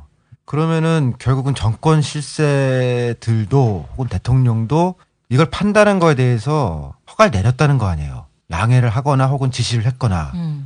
제가 다음 정부에서도 좀 두려운 건 뭐냐면은 이런 문제를 지금 우리가 어떻게든 해결을 못하면은 아무리 뭐 시민의 정부나 또 다른 정부가 온다고 하더라도 금융을 또 금융관료들끼리 이렇게 하고 그다음에 정작 대통령이나 정치인들은 파악을 못해서 그냥 방치시킬 일이 또 벌어질 수 있는 거 아니에요. 얘기를 들어봐봐. 론스타의 주인이 누구냐라는 설이 그래서 본분한 거 아니야. 그러니까 얘기를 들은 게 혹시 있어? 나는 무슨 정권 실세들의 어떤 정치 자금이 여기 있었는지 뭐 이런 아니, 뭐 얘기를 들었는데. 론스타 4라는 건데 론스타 내에서 외환은행 들어온 론스타 네 번째 펀드인데 검은 머리 미국인이니 뭐 그런 얘기들이 거기서 나온 거 아니에요. 소문으로는 뭐 전직 대통령의 비자금이라는 설부터 현직 대통령의 비자금이라는 뭐 아주 많아요. 혹시 제 비자금이란 얘기는 없습니까? 썩 꺼지세요. 약을 먹더니 왜 사람이 이렇게 됐어? 전두환 성대모사 하려고? 아까 깨나물을 먹어서 어깨남 아까 그게 어깨남이야. 아유. 김보원 위원께서 PD 수첩 안타깝게도 MBC가 지금 파업을 해가지고 PD 수첩에서 다루려고 했는데 지금 날짜를 잡아놓고 외환은행 이 론스타 건을 못 다룬다 하셨잖아요. 지금 PD 수첩보다 더 폭발적인 인기가 있는 데가 어딘지 아세요? 나는 꼽살이다. 아니. 나는 꼽살이다는 사실은 나는 꼼수다 밑에 우리 꼽살이고 뉴스타파라는 게 지금 뜨고 있어요. 안녕하십니까. 뉴스타파 앵커 노종면입니다. 3년 5개월 만에 스튜디오 아닌 스튜디오에 앉아 카메라를 바라봅니다. 기성언론에 비해 뉴스타파는 인력도 장비도 보잘것없습니다.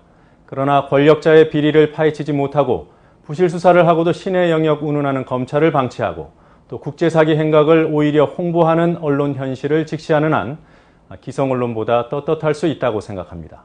조롱받는 뉴스는 더 이상 만들 수 없다며 MBC 기자들이 제작 거부에 나섰습니다. 뜻을 함께하는 수많은 언론인들과 함께 죽어가는 저널리즘의 복원을 선언하고자 합니다. 웹사이트 newstapa.com 또는 유튜브에서 뉴스타파를 검색하시면 만나실 수 있습니다.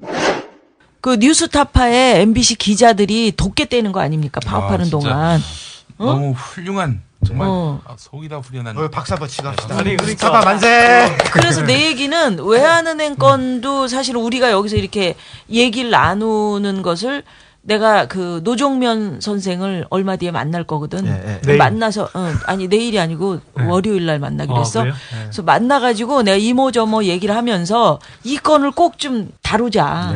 그래서 우리 이 방송도 좀 같이 들어보면서 뭐가 문제인지 그 기자들이 보는 눈이 예리하더라고. 그래서 파헤치더라니까. 그럼요. 탐사보도. 예, 탐사보도. 서울시장 선거할 때 선관위 디도스 문제 그러니까. 그 옮긴 거 그것도 뉴스타파에서 투표소, 투표소 얘기를 한 거 아니야? 꼼수타에서 어떤 사람 얘기했던 것이고 그러니까 그거를 뉴스타파가 확인해 주신 거죠. 확인한 거지. 우리 각하의 이익과 이 하나은행의 외환은행 인수 이게 어떤 연관관계가 있을까요? 근데 왜 하나은행이 인수한 거죠? 그 친구잖아요. 그 사장이. 제일 많이 이야기가 되는 게 이제 그 문제인 것 같습니다. 그러니까 실제로 하나은행 인수하기 전에 이미 금융가에서는 하나은행한테 이 기회가 갈 거다. 이런 이야기 사실 많이 돌았었잖아요. 이게 굉장히 오래 끌었는데 작년 3월 이후에 이제 법적인 문제가 크게 대두가 되면서 국민적인 문제로 됐는데요. 그때 그만뒀어야 되는 문제인데 계속 끌고 왔고 특히 2010년 11월에 이제 하나금융이 인수를 한다는 게 처음 오픈이 됐었는데 당시까지 보면 금융당국에 이야기도 안 하고 론스타를 몰래 만났었어요. 저 싱가포르에 가서. 하나은행 쪽이? 몰래 만났고 그게 이제 나중에 외신으로 이제 공개가 됐는데 다른 사람 같았으면 이게 가능했겠냐는 이야기들이 금융계에 많았습니다. 그러니까 대통령 친구니까 금융당국에 있는 아무리 그 뭐 고위 관계자들도 함부로 못하고 그냥 예를 들면은 뭐 3월에 대법원에서 파기환송이 되고 10월에 확정 판결이 나고 이럴 때 국내 사례도 있기 때문에 명령을 내릴 수가 있거든요. 시가에 팔아라. 왜 프리미엄을 가져가느냐. 유죄도 확정된고 경영권도 없는 애들한테 왜 프리미엄을 주느냐라고 해서 공개 시장에 국민들한테 팔아라고 명령을 하면은 그만이에요. 과거에 국내 사례도 있고. 근데 그렇게 안 하고. 지금 그 경영권 프리미엄을 얼마나 쳐주고 있는 거죠? 지금 주식 시세는 제가 대충 보니까 지금 8,000원 전후 수준인 것 같은데. 네네. 그걸 2조 원이 넘습니다. 그러니까 2조. 근데 지금 경영권 프리미엄을 붙여서 지금 하나은행이 인수하겠다는 가격은 얼마인가요, 지금? 그 4조 원 정도로 이제 발표를 했는데요. 여기에 그게 포함이 돼야 됩니다. 올해 외환은행에서 론스타가 배당을 2번 받아가면서 거기서 챙긴 게 한 8천억 정도 됩니다. 재작년에 11월에 계약을 한 다음에 론스타가 외환은행에서 빼가는 배당은 이거는 하나금융 합의를 하게 돼 있는 거기도 하고 사실 하나금융 주주들 입장에서도 이제 마이너스가 될 수 있고 외환은행 입장에서는 뭐 말할 것도 없는 거고요. 이걸 쳐야 되는 거죠. M&A에서는 치면은 이제 이게 4조 7천억 정도 됩니다. 그렇게 해서 이제 지금 시가를 보면은 한 2조 원 정도가 경영권 프리미엄이다. 일반인들이 좀 궁금한 건 왜 그렇게 이 하나은행이 그렇게 경영권 프리미엄을 2조 원씩 붙여가면서 외환은행을 꼭 사려고 하나? 일단은 하나금융이 그렇게 성공적으로 경영을 해오지를 못했습니다. 24시간 방금 시간대에 보내드리는 방송 99%를 위한 편파 방송. 나는 꼽살이다. 낱낱이 까발리자 그들의 속셈 산산이 조각내자 그들의 계획 졸지마 그들 앞에 겁내지 말고 졸지마 이들에게 귀 기울여 말이 씹대 약우일 세금 혁명 당선 띠띠띠 시사돼지 용띠 우리의 여왕벌 누나 김미화 카카의 호연적인 경제정책 가족과 기득권 무한 사랑 나라 돈 야금야금 꼽을 치네 근데 왜 니네들은 세금 안 내? 형 누나 조심해요 그러다 잡혀가요 행복한 세상이 올 때까지 여러분은 계속 떠들어야 합니다 계속 나는 꼽살이다 무슨 대단한 능력이 있고 실적이 좋아서 지금 저렇게 만년 사이잖아요. 사실. 예, 엄청난 특혜를 받고 있는 게 아니라 2008년에 그때 금융위기가 왔을 때 정부의 손을 제일 많이 빌렸었고 또 계속 M&A를 통해서 아까 서울은행 이야기를 했었지만 HSBC라는 별명이 있을 정도로 그러니까 하나, 보람, 충청, 서울 이렇게 합쳐서 그래서 HSBC야? 네네. 원래는 홍콩 샹하이 뱅크인데. 네네네. 그런 별명이 있습니다. 그러니까 그렇게 해왔는데 덩치는 커졌는데 이 뚜렷한 색깔이 있는 것도 아니고 기업금융을 하긴 해야 되는데 태산 LCD라든지 한 방에 이렇게 큰 부실이 생기고 이러니까 노하우. 태산 LCD는 그 키코 때문에 저 문제가 생겼던 거잖아요. 테마색이 네. 일대 주주로 계속 있었는데 테마색이라는 건 그러니까 싱가포르 투자자본 국영펀드인데요. 네.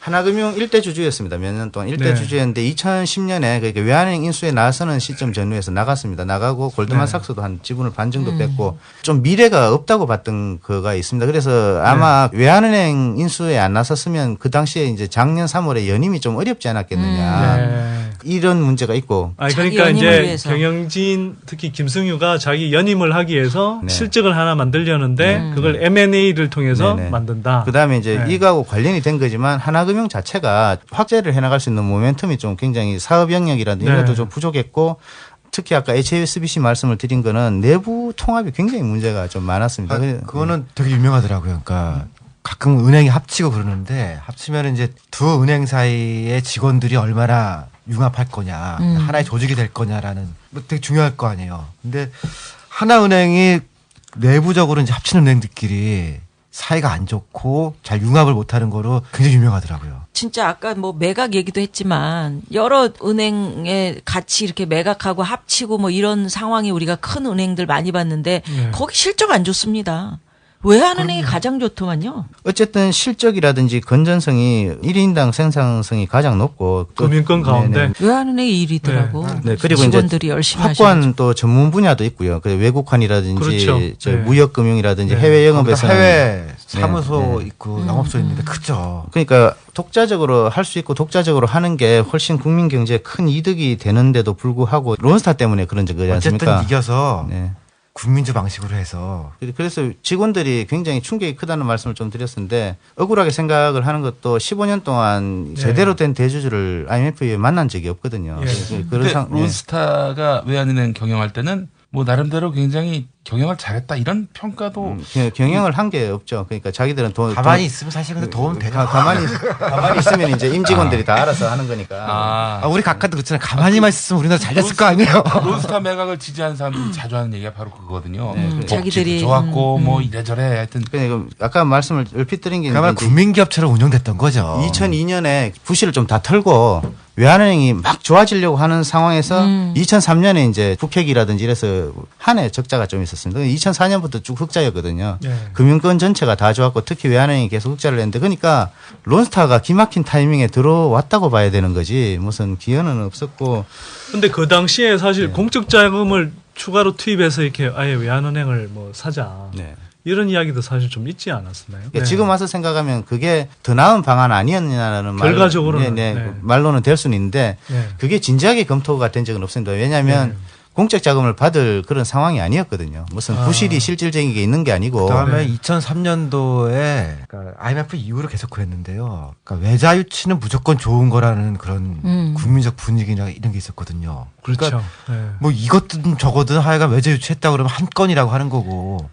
사실 그런 분위기의 희생자가 된 거죠, 외환은행. 그러니까 이게 뭐 통계를 보면 외환위기 이후에 직후에 그 외국인 직접 투자가 엄청나게 늘어나요, 갑자기. 각종 자산 가치 떨어져 바닥이고 또 뭐 기업들의 부실 문제라든지 외환은행 같은 경우는 아예 부실화된 것처럼 이렇게 막 조작해서 그런 건데 그런 식으로 해서 막 헐값에 막 팔아넘겼잖아요. 그때 이제 이 론스탄이 포스코도 그때 팔아먹은 거죠. 여러 군데 하여튼 들어와서 또 엄청나게 하여튼 차익 먹기고 이제 나가죠. 그래서 더 이상은 한 2002년, 3년, 4년 요 무렵 가면은 외국 자본이 이제 더 이상 국내에 안 들어오고 정리하고 빠져나가는 뭐 그 시기였단 말이에요. 근데 이제 론스타가 마지막 그 끝물에 어찌 보면 외환은행을 먹은 거죠. 금융감독 구워 삶아서. 국민적 여론도 사실은 굉장히 안 좋아졌었기 때문에 론스타가 이제 굉장히 혜택을 많이 받다고 봅니다. 이 시점에서 누나는 아까 우리가 얘기했던 증권가 찌라시를 좀 주목을 해보고 싶은데 론스타를 먹고 튀게 만들고 외환은행을 하나금융 각하친구 김승유 회장 쪽으로 넘긴단 말이야. 그러면서 지금 증권가 찌라시에는 각하의 자금이 조금 좀 여기에 뭔가 묻어 있는 것이 아니냐 이런 그 얘기를 했다고 그랬잖아. 그런 의혹이 있다. 만약에 이 의혹이 사실이라면 아닐 수도 있어. 근데 사실이라면 각하에게 어떤 이득이 있는 거지? 그러니까 일단 뭐 30-40%씩 그런 지분을 가진 주주가 하나은행이 없으니까 사모펀드 조금씩 묻어놓은 거 이것저것 하다 보면은 각하가 하나은행을 가져버릴 수 있는 거죠. 아 그렇게. 그러니까 이름은 안 나서고 그냥 여기 분산시켜 놓은 건데 사실은 모아놓으면 의결권을 행사했을 정도 되면은 일대 주주까지는 아니더라도 사실은 외환은행까지 포함해서 홀라당 각하가 먹을 수도 있는 거 아니냐라는 게 이제 증권가에서 갖고 있는 의혹이죠. 결국은 이제 이게 만약에 사실이라면 그렇게 되는 거다. 근데 그 정도 돈을 동원할 수 있어요? 일부 지분을 물타기해서 그러니까 살 수는 있을지 모르겠는데 뭐 그렇게 좌지우지할 정도로 이렇게 아니 아까 얘기했잖아. 대기업들이 그 금산분리 원칙에 의해서 지금 이걸 은행을 그렇게 갖고 싶어 하는데 못 가지고 있는데 만약에 이 찌라시가 사실이라면 대기업이면서 뭔가 은행을 소유하는 그런 게 될 수 있는 거 아닌가? 우회적으로 그게 가능할까요? 모르겠습니다. 좀 확인을 할 수 있는 그런 분들께서 좀 확인을 해 주셨으면 하는 그러니까. 거고. 네. 이런 부분이 있는 것 같습니다. 그러니까 금융회사라는 게 정권이라든지 이렇게 관심을 많이 갖고 있고 또 그걸 매개로 모피아가 정치권에 영향력을 행사한다라고 그런 측면이 있다라고 보여지거든요. 이 금융을 장악하려는 의지들이 좀 있는 것 같아요. 지금의 정부에서? 네네. 네. 그 금융을 장악하려는 의지들이 좀 있는 것 같고 그래서 이미 뭐 어쨌든 대통령 고대 인맥들이 다 지금 금융권의 수장들로 있는 거 아니에요? 4대 천왕, 뭐 5대 천왕이라는. 그 4대 천왕 이야기를 좀 해주세요. 이 양 말 나온 김에. 어떻게 되나요? 그 하나은행이 김성유고. 그다음에 우리은행이 이팔승 아닌가요? 네, 그다음에 맞습니다. KB가 어윤대 네, 그 고대 총장했던 양반이고 네네. 또 산원지주도 이제 산원지주는 이제 강만수 이 초대 기획재정부 장관 하면서 다 친구네. 완전 오른팔이고 뭐 강만수야 이렇게 뭐. 많아요. 각하는. 그다음에 제가 지금 일일이 다 기억은 못 하겠는데 은행들의 보통 뭐 감사나 이사 뭐 이런 자리조차도 예전 같으면 모피아들이 어느 정도 좀 캐치하고 들어갔는데 이번에는 뭐 MB 사단의 사람들이 뭐 다 치고 들어가 있어서 무슨 은행 감사 이런 것까지 친구들이 갔다는 거예요. 예전에는 좀 경제를 아는 그 모피아들. 경제를 안다기보다는 그러니까 이해관계를 잘하는. 그러니까 그 안에 있는 사람들이 한 자리씩 꿰고 갔는데. 근데 지금은 뭐 MB 사단들이 각하 친구들이 전부 다 4대 천왕으로 자리를 잡고 계셔서 거기 보면 뭐 뉴라이트 밑에도 다 갔다는 거예요. 누구는 교회 장로라서 가고 누구는 뭐 교회 같이 다녀서 가고 뭐. 이거 나중에 한번 좀 정리해서 다시 알려드려야 되겠다. 그래 그것만 한번 특집해도 재밌겠다. 이게 낙하산 이야기를 따로 한번 해야 돼요. 누가 가 계시는지. 그게 기사들이 이제 몇 번 나온 것도 있는데 뭐 정리를 해보면 저도 대충 한 번씩 봤는데 좀 심하다는 생각은 많이 들더라고요. 농협도 이제 그렇지, 농협도 그 포항 동지상고 출신 다시 재선도 대선은 됐는데 그 재선도 규정상 안 된다는 거예요. 지난 4월 발생한 20일 가까운 금융 전산망마비, 사상 초유의 금융사고로 빚은 농협에 대해 금융감독원이 징계 방침을 통보했습니다. 농협에는 기관 경고를, 전산망 담당 본부장 등 임직원 20명에게는 정직 등의 징계를 내린 것으로 알려졌습니다. 그러나 농협의 최고 책임자인 최원병 회장과 김태영 농협 신용부문 대표는 징계 대상에서 아예 빠졌습니다.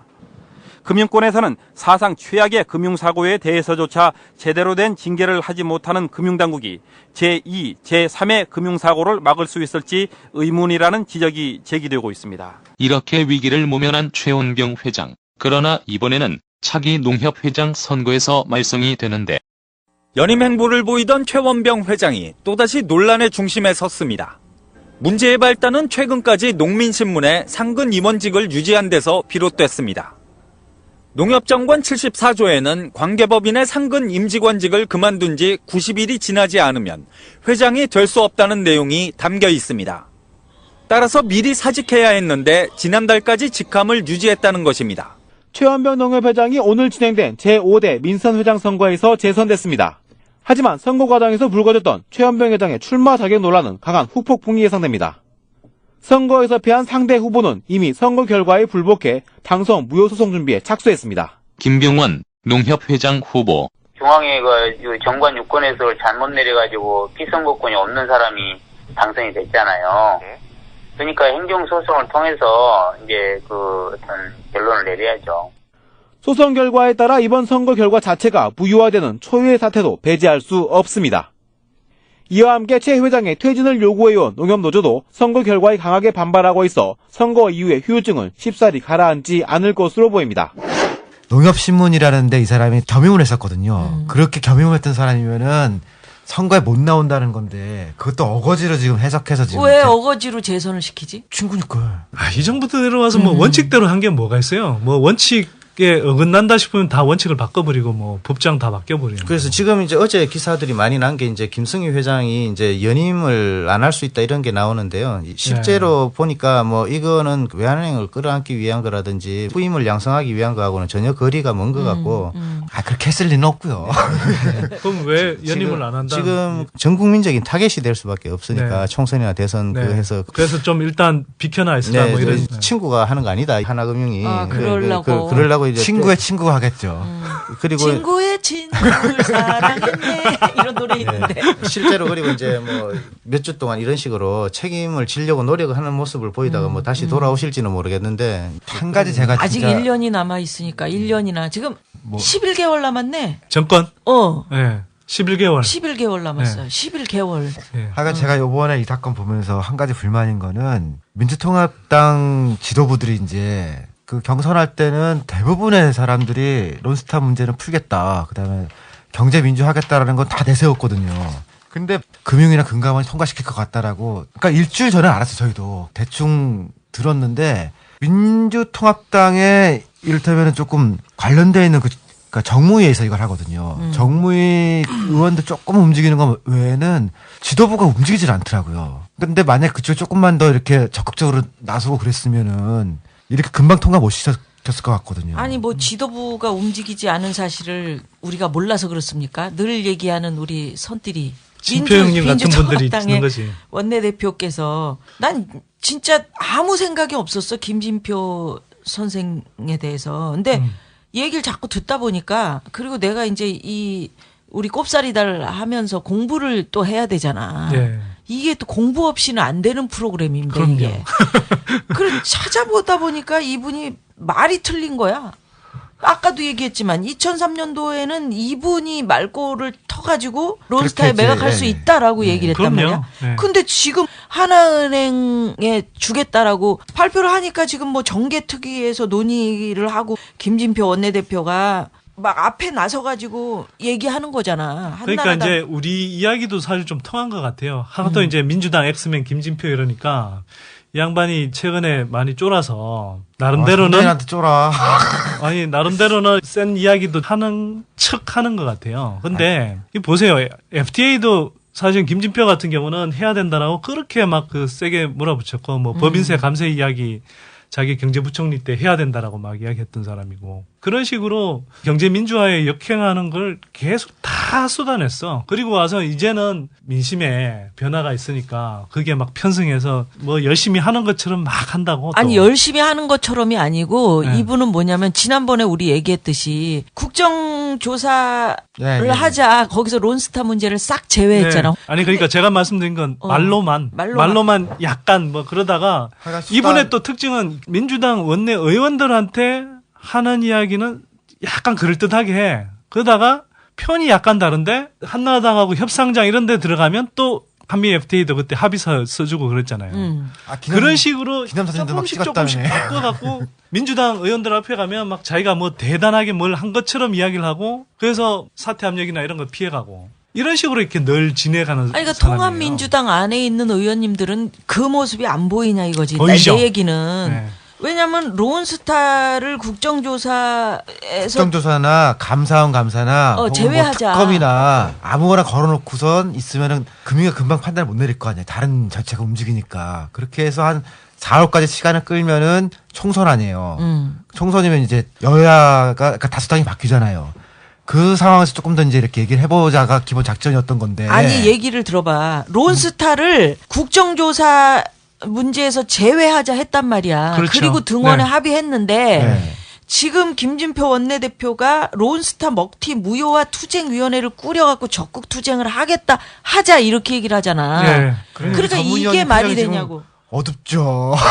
안 될 것 같아. 이게 말이 됩니까? 그러니까 말이 안 되죠. 그러니까 그게 신용은 한다는 거죠. 근데 이게 실제로 그만큼 강력한 의지를 가지고 추진하겠냐고. 지가 어쨌든 승인하는 게 좋겠다라고 이야기했던 사람. 통합민주당 의원님들은 이 모습이 안 보이냐 이거지 내 얘기는. 내가 몇 분한테 물어봤어요. 민주당 의원들 몇 분한테. 뭐 저도 짐작하고 있던 이야기 삼치 좀. 세다. 직접 물어봤어요?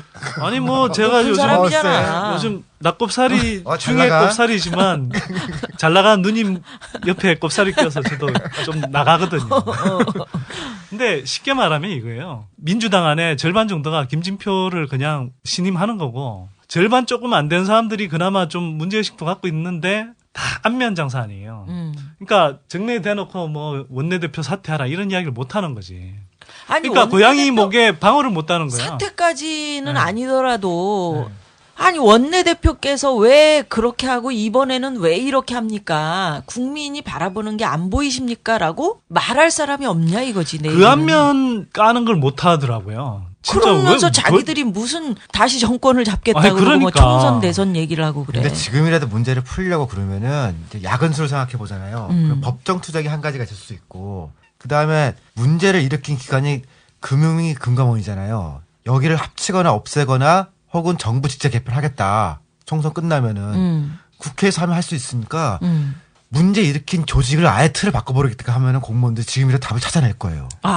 왜냐면 진짜 자리가 없어지니까요. 그렇지. 공무원들 그게 제일 무서워. 그걸 야당에서 할 수 있냐 이거지. 지금부터 하겠다라 총선 끝나면은 2달을 하겠다 그러면은 결정된 거에 대해서 번복할 수 있는 거를 또 찾아낼 거예요. 그러니까 그걸 못 하냔 말이야 왜.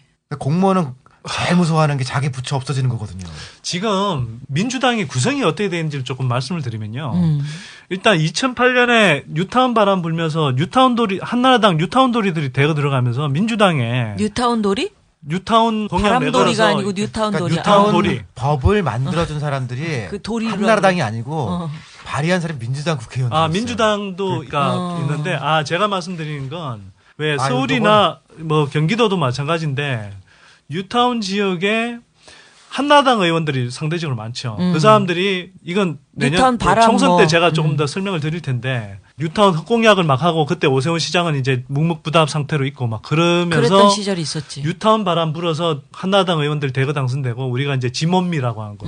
지켜주지 못해 미안해. 뭐 노회찬 의원 떨어졌고 그다음에 누구죠? 뭐 하여튼 심상정 의원도 있고 뭐 여러분들 그런 희생양이 생겼잖아요. 김건태 의원도 사실 그렇게 해서 아마 떨어졌던 거잖아요. 그렇게 해서 민주당 안에 그나마 된 사람들이 뭐 지역색을 따라가다 보니까 뭐 기억성하고는 상관없이 우리가 흔히 말하는 엑스맨류의 사람들. 그런 사람들이 상당히 이제 들어가 버린 거죠. 상대적으로 개혁적인 사람들. 뭐 이런 사람들이 민주당이나 야권 전체에서 이제 굉장히 상대적으로 적게 들어간 거고.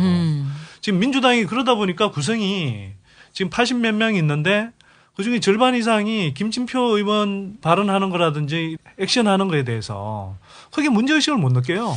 이렇게 부르시면 그러니까 김진표류. 그렇죠. 관료 독재파 또는 그 동조파들이 김진표색 지금 한 절반 이상 차지하고 있는 거예요. 근데 나머지 뭐 절반 좀 안 되는 그 민주당 의원들 중에서도 보면은 상대적으로 이제 그나마 개혁적이라고는 하는데 실제로는 경제 정책이나 이런 쪽은 잘 모르는 분들이에요. 그러니까 주도를 못하죠. 특히 이제 원내 사령탑인 원내대표 김진표 의원이나 또 뭐 정책위 의장 이런 쪽은 관료파나 이런 사람들이 많이 자리를 잡고 있기 때문에 끌려다녀요. 그래서 늘. 재미있는 얘기가 김종인 한나라당 비대위원이 김진표 원내대표를 질타를 하는데 재밌습니다. 한나라당의 경제민주화 이번에 정강 정책에다 넣는다는 거 아닙니까? 네, 이거에 대해서 김진표 원내대표가 총선용이다, 후한무치다 이렇게 얘기했더니 김종인 위원이 과연 김진표가 그런 이야기를 할 수 있는 사람인지 좀 의심스럽다. 뭐냐면 재벌공화국이라고 하는 것이 우리가 외환위기 사태 이후에 김대중 노무현 정부를 거쳐오는 과정에서 고착됐고 이것이 이명박 정부에서 조금 심화된 정도인데 그걸 가지고 마치 과거에는 아무 일이 없었던 것처럼 그런 발언을 한다는 것은 옳은 태도가 아니다.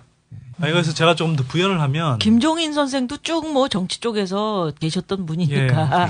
그러니까 김종인 의원을 서로. 제가 과거에 뭐 좀 뇌물 받고 뭐 이런 거에 대해서 제가 이제 부정적으로 얘기했지. 이야기는 했는데 어쨌든 특히 노무현 정부 이후로 이렇게 뭐 재벌 개혁 문제라든지 이런 것들은 굉장히 강력하게 주장을 하셨던 분이거든요. 그런 양반 입장에서 보면 김진표 의원 같은 사람이 그 재벌 공화국, 삼성 공화국을 만들어 온 주범이거든. 그 사람이 아무 반성도 안 하고 지금 정략적으로만 판단해서 딱 말 바꾸고 있다고요. 그래서 이제 제가 지금 국면에서 한나라당은 그렇다 치고 민주당 안에서 이런 김진표로 대변되는 관료 독재파 엑스맨들을 걸러내지 않으면 제대로 된 대안 세력, 정치적인 수권 대안 세력이 나올 수가 없다는 거예요. 모든 정치인들이 바로 아셔야 되는 게 이제는 1인 미디어 시대고 모든 정보를 다 혼자서 찾아볼 수 있는 상황이기 때문에 그 옛날에 무슨 얘기를 했는지를 본인이 정확하게 아셔야 된다고. 그런 점에서 야든 여든 정말 원죄가 있다면 그것을 속죄하고 다시 갈 수 있는 방향을 모색을 해봐야 되는 거지. 2003년에는 분명히 론스타에 매각할 수 있다라고 하신 분이 지금 론스타 먹튀를 반대하는 무슨 뭐 투쟁 본부를 만들어가지고 이게 도대체 말이 되냐 이거지. 말이 안 되는 건데 왜 그 안에 있는 많은 야당에 있는 의원님들이 그 얘기를 바로잡지 못하고 여기 처음부터 원점에서 다시 시작한다 하면은 국민들이 안 밀어줄 사람이 어디 있어. 통합민주당 처음에 시작할 때 국민들이 그 오픈 프라이머리 한다고 60만 해가지고 이상. 많이 저도 그러니까 다 거기에 아니 그래서 이런 국민들인데 지금 제가 급히 이걸 세우기 위해서 행정소송부터 민주당이 들어갔었어야 되는 거예요. 그렇지. 지금도 늦지 않은 거지. 일단 세우자 그러고선 가처분 신청부터 그쪽에서 미리 하고 물론 외환은 노조나 시민단체에서 할 거지만 그건 거기고 그렇지. 여기가 당했다라고 해서 소송부터 들어가고 나서 기글 꾸려도 늦지 않죠. 정치권이 움직이는 게 가장 빠르죠. 그렇죠? 지부장님. 노조 입장에서 노조. 좀 뭐 추가로 뭐 어떻게 했으면 좋겠나. 첫째는 진실과 관련된 것들이 밝혀져야 되는데 이게 묻히는 게 가장 안타깝고 두 번째는 직원들이 느끼기에 그런 건 있는 것 같습니다. 그러니까 한계를 너무 정하고 움직이는 거 아니냐라든지 좀 이런 거. 그러니까 한계를 정하고 움직이는 그러니까 이게 정치권에서. 네네네. 예를 들면 승인이라든지 아까 뭐 우 박사님 말씀하셨지만은 그렇게 많이 반대를 하고 이제 최고위원들께서도 직접 금융위원장을 불러서 여러 가지 질타도 하고 그렇게 했는데 며칠 뒤에 날치기를 했다는 거죠. 그러니까 그 전에 반드시 저희들이 볼 때는 막았어야 했고 이런 게 좀 있을 것 같습니다. 그러니까 이제는 론스타는 그냥 물 건너 간 거야? 이렇게 됐을 때 그러니까 어떻게 되는 거야? 절차 조금 얘기를 저희들 입장에서는 특히 좀 한나라당에 부탁을 드리고 싶습니다. 사실은 홍준표 전 대표도 그렇게 했었고 정무위 위원들 같은 경우는 한나라당에서도 론스타 문제에 대해서 굉장히 문제의식을 많이 갖고 계셨었거든요. 이게 여야를 떠난 문제거든요. 지금 계속 이야기해왔듯이 2003년에도 문제가 있었던 거지 않습니까? 2006년에 한나라당이 야당일 때 진상규명에 상당히 많이 노력을 했고 그런데 지금 뭐 때문에 이렇게 론스타가 나가는 데 대해서 자기들이 총알바지가 되는 사실상 되는 노릇을 하는지를 잘 모르겠습니다. 그래서 그러니까 정치적 입장만 싹 바뀌면은 뭐 입장들이 확 달라져 버려. 예, 그러니까요. 박근혜 비대위원장님이나 이제 비대위에서 이 문제에 대해서 진상 규명이 될 수 있도록 했으면 좋겠고 저희 외환은행 직원들 입장에서는 사실은 뭐 저희 노조 집행부야 최대한 좀 냉정하게 판단을 하고 끌고 가야 되겠지만 수천 명 되는 직원들 중에서 정말로 이게 꿈을 꾸는 게 아닌 건지 뭐 그런 생각들 하시는 분들이 굉장히 많고요. 그래서 되돌렸으면 정말 좋겠다 이런 생각들을 하고 있고 또 그런 가능성을 계속 찾을 겁니다. 이번에 안 되면 1년 1개월, 1년 뒤, 2년 뒤에라도 꼭 독립적으로 가는 것이 고객들한테나 금융산업에 좋다는 확신이 있기 때문에 독립적으로 간다면 외환은행 독자적으로. 네네. 근데 그렇게 상식적으로 법원의 판결이라는 것도 3심제잖아요. 금융위원회가 뭐라고 딱 한 번의 결정에 모든 게 다 끝난다는 건 되게 아니지. 이상하고 엄청 세월 가더라고. 지금 법원에 어필 다녀보니까. 절차라고 하는 그 상고 절차가 지금 여기는 없지만 모든 행정행위는 행정소송 대상인 거 아니에요. 부당하다는 게 있으면은. 저희가 환경할 때요. 도롱뇽이 재판을 걸 수 있느냐, 원고 됐느냐는 걸 가지고 걸어서 가처분 신청을 받아가지고서 KTX 공사 1년째 세워놓고 그랬었거든요. 그래서 지금 터널 공사. 우리는 환경 쪽에서는요, 말도 아닌 거라도 걸어서 그냥 2, 3년 막 개겨요. 형님이 했던 싸우고 개기는 건 잘해. 그러니까 아무거나 걸어가지고서 행정소송을 걸고. 띨띨이들 입 걸어졌다, 요새. 아니, 근데. 처음에 좀 점잖은 척 하더니. 김보헌 의원님께서 이야기했지만, 지금 여야 정치권에서 막 경제 민주화니 막 개혁 경쟁이 지금 벌어져 있는 거잖아요. 뭐 그게 진정성이 얼마나 담겨 있든. 근데 정말 진정성이 있는 걸 보여주기 위해서는 그러니까 경제 민주화에 지금 그러니까 상징적인 사건이 이 외환은행 사태란 말이에요. 그러면 민주당부터 예를 들어서 지금 한명숙 총리가 대표로 있는데 지금 대표되면서 한골 탈퇴하겠다, 개혁적으로 가겠다라고 했으면 이 문제부터 딱 부러지게 처리를 해야 되는 거고. 박근혜 위원장인가요? 비대위에 뭔가요? 비대위의 위원장이 비대위에 앉아 계신 위원장. 비대위에 계신 위원장. 아니 정말 뭐 개혁하겠다고 하면 얼마나 진정성이 있는지 모르겠지만 이 문제부터 짚어야 되는 거 아니에요? 아니 나는 우리 김보헌 위원님께서 얘기를 하셨지만 비대위에서 힘 좀 써주실 것 같은데 왜냐면 비대위가 지금 상당히 큰 힘을 발휘하고 있기 때문에 또 아니 그리고 이건 진짜 여야를 초월해서 정말 난 가야죠. 그랬으면 좋겠는데 그러면 좀 칭찬 좀 받으실 수 있을 것 같은데 그 자기들한테도 이득이고 그럼요. 이런 거 잘 이미지 해결하면 확실하게 좋아지죠. 그렇지. 이거 진짜 개혁 경쟁에 나서야 되고 우리가 뭐 소잃고 외양간 고치는 격이라고 그러면 소잃고 외양간이라도 고치어야 되잖아요. 아직 완전히 이런 것도 아니고 완전히 이런 건 아니지만 이런 상태에서 예를 들면 지금 이제 고쳐야 될 것 중에 하나가 은행법 16조가 있어요. 초과 보유 은행 주식을 처분을 명할 수 있다. 이렇게 돼 있고 이게 이제 다음 매각 방식은 규정하지 않아서 지금 이제 징벌적인 강제 매각 못한다. 이런 식의 이제 핑계거리가 돼주고 있는데 이 매각 방식에 관해서도 좀 규정하는 법 개정도 이루어져야 될 것 같고 시행령 같은 게 좀 붙었으면 간단했을 일인데 이런 규정들이 미비하기 때문에 또는 어수룩하게 돼 있기 때문에 금융이나 이런 데가 자기네들의 과오들을 인정하지도 않으면서 이렇게 싹 빠져나가는 빌미를 주는 것 같고요. 사모펀드 이야기는 저는 좀 했으면 좋겠는데 사모펀드라는 게 뭐 대단한 게 아니라 말 그대로 사모님이 하시는 펀드. 사사를 개인 사자에다가 이렇게 모집할 모자거든요.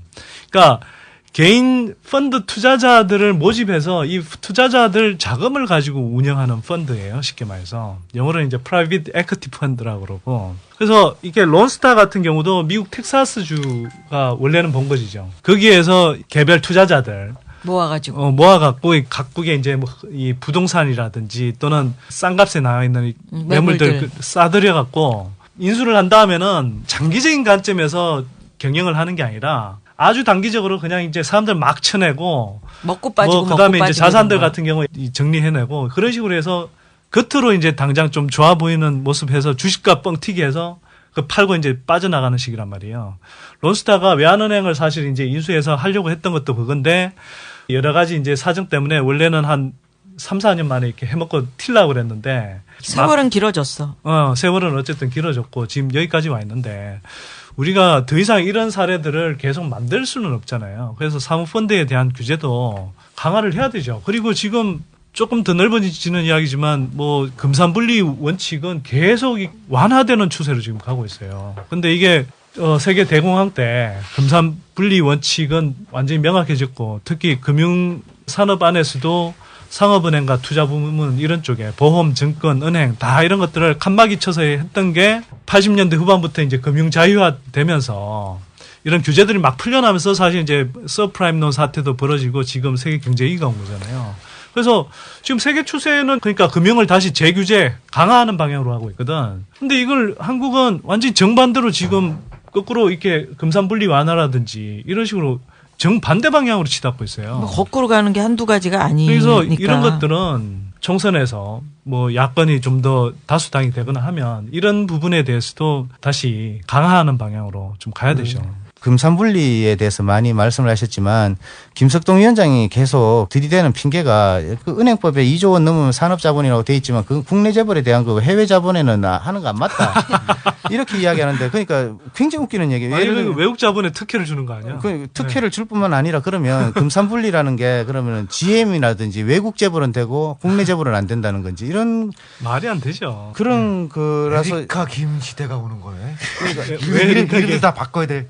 이제 외국 이름을 바꿔야 된다는 자격이 거예요. 없이 은행을 대충 사기를 쳐서 인수를 한 다음에 몇 년 동안 심사도 안 받다가 돈을 몇 조를 챙겨서 나가도 나올 수가 없고 이런 거는 조금 문제가 있지 않냐. 그래서 일문일답 때도 금융위에서 그렇게 이야기를 하는 것 같더라고요. 그러면 기자가 누가 질문을 했습니다. 그러면은 앞으로 산업자본이 막 들어와도 되는 거냐. 그러니까 산업자본이라도 예외 신청하면 받아주겠다고 이야기를 합니다. 그러니까 이제는 우리나라에서 은행. 아니, 그 일문일답 때 그렇게 이야기를 했다는 거예요. 그러니까 자기들이 2003년에 한번 저지른 잘못을 합리화를 하려고 은행법 자체를 다 이제 막 무력화를 시키는 그런 측면들이 있습니다. 그래서 저희들은 이런 문제들이 더 많은 국민들께서 아시고 또 잘못된 결정을 하는데 책임이 있는 사람들이 반드시 좀 책임을 지게 되는 그런 상황이 됐으면 좋겠고요. 말씀을 조금 더 드리면 저희들한테 조금 이제 숙제가 좀 부여된 게 있습니다. 하나금융에서 이제 경영권을 행사하겠다면서 이런저런 간섭이라든지 또 치고 들어오고 인사를 하고 이런 게 될 가능성이 많습니다. 말로는 듀얼뱅크라 하면서 이제 뭐 여러 가지를 좀 조치를 할 가능성이 높거든요. 그 전에도 계속 하나은행 그런 식으로 했어요. 예. 그리고 특히 저희들이 조금 문제가 있을 수 있다고 보는 게 하나금융 같은 경우에 이번에 론스타 딜 때문에 2010년 11월에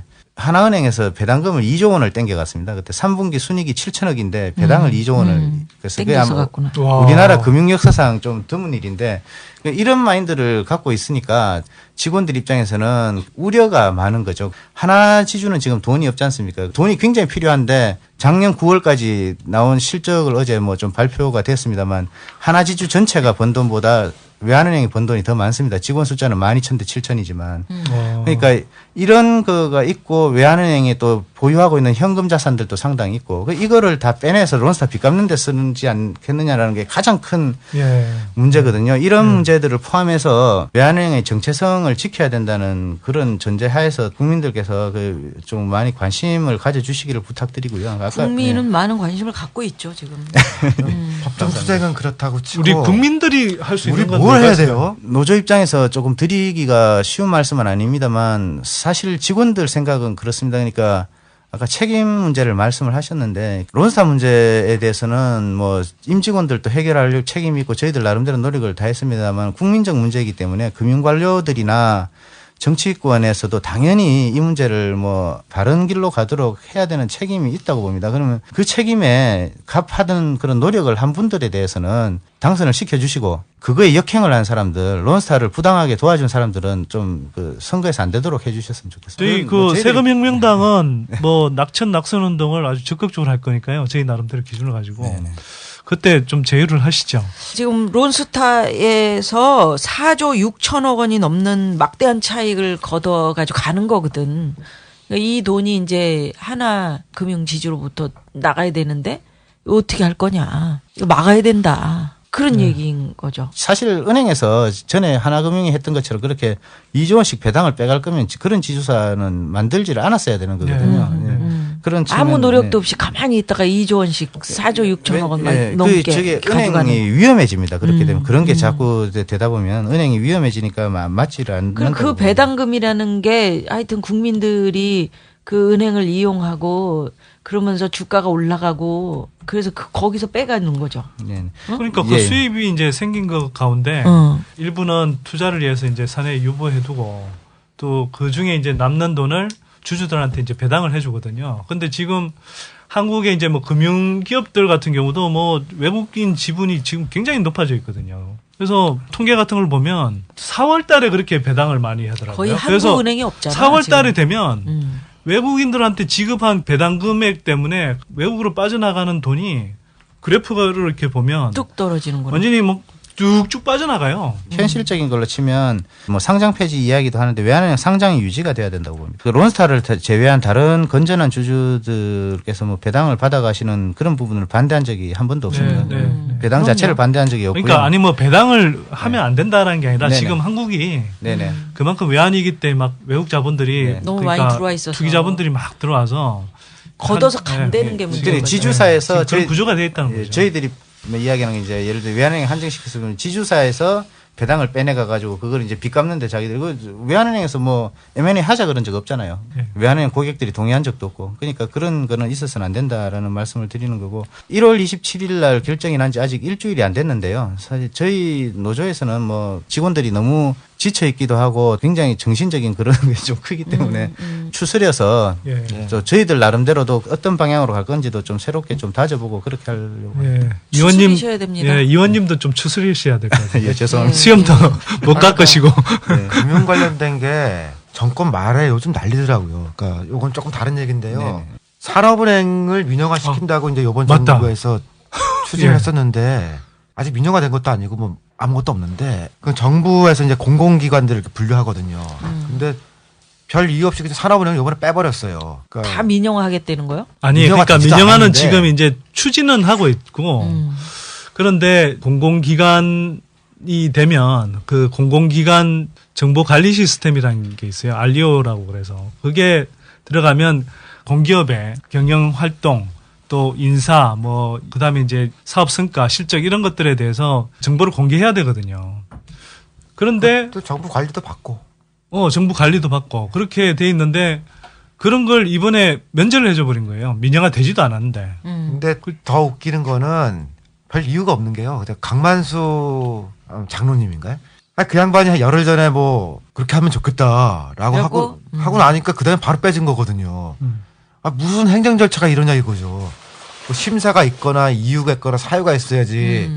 그냥 강만수가 한마디 하니까 그럼 빼. 근데 이게 문제가 뭐냐면요. 산업은행이 공기업의 지분을 갖고 있어서 그 실제 이제 공기업들을 이제 그렇게 움직이는 거거든요. 근데 이게 민영화돼서 그냥 추진이 되면은 만약에 재수없게 이제 론스타 같은 애가 사간다 그러면은 걔네들이 우리나라 에너지 기업이니 뭐 다 결정권을 갖는 거거든요. 그러니까 지금 사실 어떻게 할지 그다음에 뭐 매각하면 어떤 일이 벌어질지 제대로 연구도 안 된 상태에서 지금 대뜸 산업은행부터 이제 공공기업에서 이제 빼버린 거거든요. 이름. 그거 이전에 정부나 그다음에 정책금융공사하고 갖고 있는 지분이 거의 뭐 95% 정도 되거든요. 거의 다예요. 그러면 여전히 당연히 공공기관인 게 너무나 법적으로 명확한데 이걸 공공기관에서 제어를 해준다는 게 말이 되냐고 이게. 이게 기획재정부 관료들부터가 반대를 했어요. 근데 강만수 한번 입 뻥끗 해버리니까 그거 바로 돼버리잖아. 근데 이게 웃기는 게 한국거래소라고 있거든요. 한국거래소는 정부 지분이 하나도 없는데도 그래서 맨날 공공기관에서 제어해달라고 그러는데도 계속 공공기관으로 남겨두고 있어. 그래야 낙하산들이 가요. 네. 공무원 퇴임뒤 자리로 괜찮거든요, 그게. 자, 누나가 외환은행 노조에서 만든 웹툰의 이제 글을 쫙 읽어봤는데 그거 보면서 맨 끝에 마음을 탁 치는 글이 있었어요. 그래서 이걸 좀 소개를 해드리면서 오늘 마치도록 하겠습니다. 론스타 사건을 보면은 한미 FTA에 대한 우려도 커집니다. 이렇게 써 있어. 우리나라가 미국 자본인 론스타에 제재를 가하지 못하는 걸 봤을 때 한미 FTA 조항이 가뜩이나 미국에 유리하게 돼 있고 미국의 규칙 중심으로 돼 있는데 FTA 발효 이후에는 우리나라가 앞으로 미국에 상당히 많은 부분에서 불이익을 당하고 착취당할 거라는 생각에 씁쓸했다. 우리나라에 힘들게 살아가는 사람들이 지금도 많은데 이것저것 다른 나라에 뺏긴 후에는 얼마나 더 많은 사람들이 고통 속에 살아갈까요? 이렇게 돼 있습니다. 자, 힘을 냅시다. 밝아질 수 있습니다. 자, 우리 외치는 거 있잖아. 경제는 졸면 당한다. 우리 이거 졸립지 않다는 의견들이 너무 많아가지고. 잠이 깬데 열받아서. 그래서 누나가 그럼 뭐가 좋겠냐. 그랬더니 한 분이 얘기를 해줬어. 경제는 속지 마. 그거 좋다. 아유, 좋네. 괜찮더라고. 네. 그래서 정치는 쫄지 마, 경제는 속지 마. 야, 우리 어떻게 드디어 하나를 찾았어. 전문위원님 김보헌 의원님께서도 같이 외쳐주셔야 됩니다. 예, 자, 정치는 쫄지 마, 경제는 속지마. 와.